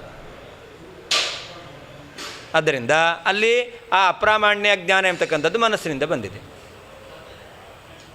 ಹಾಗೇನೆ ಹಾಂ, ಎರಡನ್ನೂ ಗ್ರಹಿಸುವಂಥ ಸ್ವರೂಪ, ಎರಡನ್ನೂ ಗ್ರಹಿಸುವಂಥ ಸ್ವರೂಪ.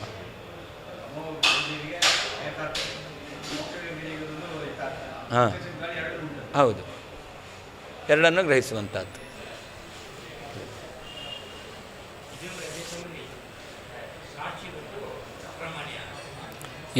ಅಪ್ರಾಮಾಣ್ಯ ಅಂದ ಇದಂ ರಹಿತಂ ಎಂಬ ಜ್ಞಾನ ಬಂದಾಗ ಸಾಕ್ಷಿ ಜ್ಞಾನವನ್ನು ಮಾತ್ರ ಗ್ರಹಿಸುತ್ತೆ. ಆ ಜ್ಞಾನದಲ್ಲಿ ಪ್ರಾಮಾಣ್ಯವನ್ನು ಗ್ರಹಿಸೋದಿಲ್ಲ. ಹಾಂ, ಯಾಕೆ? ದೋಷ ಇರೋದರಿಂದ.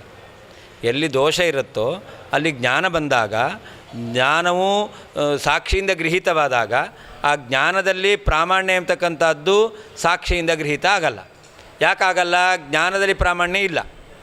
ಜ್ಞಾನದಲ್ಲಿ ಯಾಕೆ ಪ್ರಾಮಾಣ್ಯ ಇಲ್ಲ? ಪ್ರತಿಬಂಧಕವಾದ ದೋಷ ಇರೋದರಿಂದ.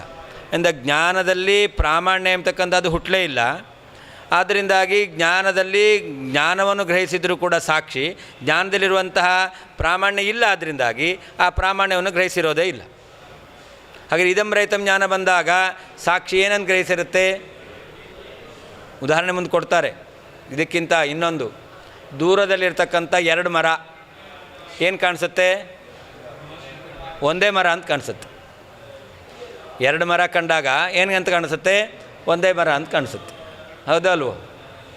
ಅಥವಾ ಆ ಮರ ಒಂದೇ ಅಂತ ಇಟ್ಕೊಳ್ಳೋಣ, ಅದು ಸಣ್ಣಕ್ಕೆ ಕಾಣಿಸುತ್ತೆ. ಅದು ದೊಡ್ಡದಾದ ಮರ ನಮಗೆ ಕಾಣಿಸೋದು ಹೇಗೆ ಕಾಣಿಸುತ್ತೆ? ಸಣ್ಣಕ್ಕೆ ಕಾಣಿಸುತ್ತೆ. ಹಾಗಾದ್ರೆ ಸಾಕ್ಷಿ ಏನಂತ ಗ್ರಹಿಸುತ್ತೆ? ಈ ಜ್ಞಾನ ಎಂಬತಕ್ಕಂಥದ್ದು ಪ್ರಮಾಣವೋ ಅಪ್ರಮಾಣವೋ?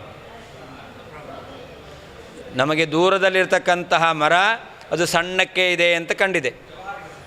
ಹಾಂ, ವ್ಯವಹಾರ ಅದು ನಾವು ಒಪ್ಪಿಲ್ಲ, ಅದು ನಿಮ್ಮ ಮತ ಆಯಿತು. ಒಂದೋ ಸತ್ಯ ಒಂದೋ ಅಸತ್ಯ, ಎರಡೇ. ಹಾಗಾದರೆ ಸಾಕ್ಷಿ ಎಂಬತಕ್ಕಂಥದ್ದು, ಈ ಮರ ಎಂಬತಕ್ಕಂಥದ್ದು ಅದು ಸಣ್ಣದಾಗಿದೆ ಅಂತ ಕಾಣಿಸ್ತಾ ಇದೆ. ಹಾಗಾದರೆ ಸಾಕ್ಷಿ ಏನು ಗ್ರಹಣ ಮಾಡ್ತಿಲ್ಲಿ ಪ್ರಶ್ನೆ ಬಂದರೆ, ಅದಕ್ಕೆ ಸಾಕ್ಷಿ ಏನು ಮಾಡುತ್ತೆ? ಅದನ್ನು ಮರ ಅಂತ ಮಾತ್ರ ಗ್ರಹಣ ಮಾಡುತ್ತೆ. ಅಲ್ಲೇನು ಸಣ್ಣದು ಅಂತಿದೆಯಲ್ಲ, ಅದು ದೂರಸ್ಥತ್ವ ದೋಷ ಇದೆ ಅಂತ, ಅದು ದೂರದಲ್ಲಿದೆ ಅಂತ ಸಾಕ್ಷಿಗೆ ಗೊತ್ತು. ಆದ್ದರಿಂದಾಗಿ ಎಲ್ಲಿ ದೂರಸ್ಥತ್ವ ದೋಷ ಇರುತ್ತೋ ಅಲ್ಲಿರ್ತಕ್ಕಂತಹ ಪರಿಮಾಣ ಎಂಬತಕ್ಕಂಥದ್ದು ಆ ಪರಿಮಾಣ ಆಗಿರಲ್ಲ ಅಂತ ಸಾಕ್ಷಿಗೆ ಗೊತ್ತು. ಆದ್ದರಿಂದಾಗಿ ಆ ಪರಿಮಾಣ ವಿಷಯದಲ್ಲಿ ಸಾಕ್ಷಿ ಎಂಬತಕ್ಕಂಥದ್ದು ಇದೆ ಎಂಬುದಾಗಿ ಈ ಪರಿಮಾಣ ಕಾಣುವಂಥ ಪರಿಮಾಣ ಅಂತ ಅದನ್ನು ಗ್ರಹಿಸಲ್ಲ, ಮರ ಅಂತ ಅಷ್ಟೇ ಗ್ರಹಿಸುತ್ತೆ. ಹೀಗೆ ಸಾಕ್ಷಿ ಎಂಬತಕ್ಕಂಥದ್ದು ಯಾವುದು ಯಥಾರ್ಥವೋ ಅದನ್ನು ಮಾತ್ರ ಗ್ರಹಿಸುತ್ತೆ. ಸಣ್ಣದು ಜ್ಞಾನ ಬಂದಾಗ ಆ ಸಣ್ಣ ಅಂಶ ಅಲ್ಪವಾಗಿರ್ತಕ್ಕಂಥದ್ದು ಅದು ಮರದಲ್ಲಿಲ್ಲ. ಹಾಗಾದರೆ ಅದನ್ನು ಸಾಕ್ಷಿ ಗ್ರಹಿಸಿಬಿಟ್ರೆ ಅವಾಗೇನಾಯಿತು? ಸಾಕ್ಷಿ ಅಪ್ರಾಮಾಣ್ಯವನ್ನು ಕೂಡ ಗ್ರಹಿಸುತ್ತೆ ಅಂತ ಆಗುತ್ತೆ. ಆದರೆ ಸಾಕ್ಷಿಯು ಅಪ್ರಾಮಾಣ್ಯವನ್ನು ಗ್ರಹಿಸೋದಿಲ್ಲ.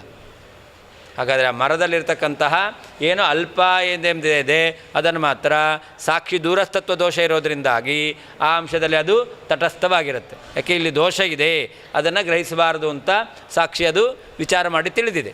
ಅದರಿಂದಾಗಿ ಆ ಮರದ ಸ್ವರೂಪವನ್ನು ಗ್ರಹಣ ಮಾಡುತ್ತೆ, ಅದರಲ್ಲಿರ್ತಕ್ಕಂಥ ಪರಿಮಾಣ ಅದನ್ನು ಸಾಕ್ಷಿ ಗ್ರಹಣ ಮಾಡುವುದಿಲ್ಲ, ಮನಸ್ಸು ಗ್ರಹಣ ಮಾಡುತ್ತೆ. ಹಾಂ, ಅದು ಬರೀ ಅಷ್ಟೇ.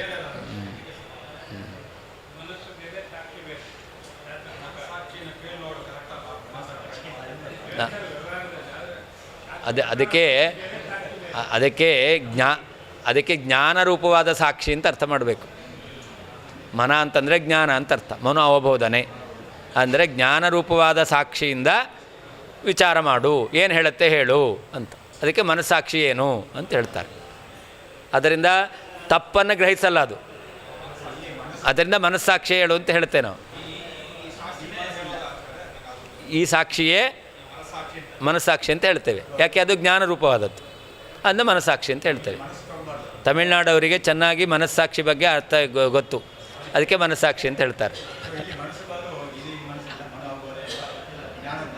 ಜ್ಞಾನರೂಪವಾದ ಸಾಕ್ಷಿ ಅದು ಯಥಾರ್ಥವನ್ನು ಗ್ರಹಿಸಲ್ಲ. ಅದೇ ಆದ್ದರಿಂದ ಜ್ಞಾನಮಾನತ್ವ ನಿರ್ಣೀತಿ ನಿಯಮ ಅಂತ, ಜ್ಞಾನವು ಪ್ರಾಮಾಣ್ಯವನ್ನೇ ಗ್ರಹಿಸುತ್ತೆ ಎಂಬತಕ್ಕಂಥ ನಿಯಮ ಇದೆಯಲ್ಲ, ಸಾಕ್ಷಿಯು ಪ್ರಾಮಾಣ್ಯವನ್ನೇ ಗ್ರಹಿಸುತ್ತೆ ಎಂಬತಕ್ಕಂಥ ನಿಯಮ ಇದೆಯಲ್ಲ, ಇದಕ್ಕೆ ಯಾವ ರೀತಿಯಾಗಿರ್ತಕ್ಕಂತಹ ದೋಷವೂ ಇಲ್ಲ. ಸಾಕ್ಷಿ ಪ್ರಾಮಾಣ್ಯವನ್ನೇ ಗ್ರಹಿಸುತ್ತೆ ಎಂಬತಕ್ಕಂಥ ನಿಯಮಕ್ಕೆ ಯಾವ ಭಂಗವೂ ಇಲ್ಲ ಅಂತ ಹೇಳ್ತಾ ಇದ್ದಾರೆ. 10 ನಿಮಿಷ ಬಿಟ್ಟು.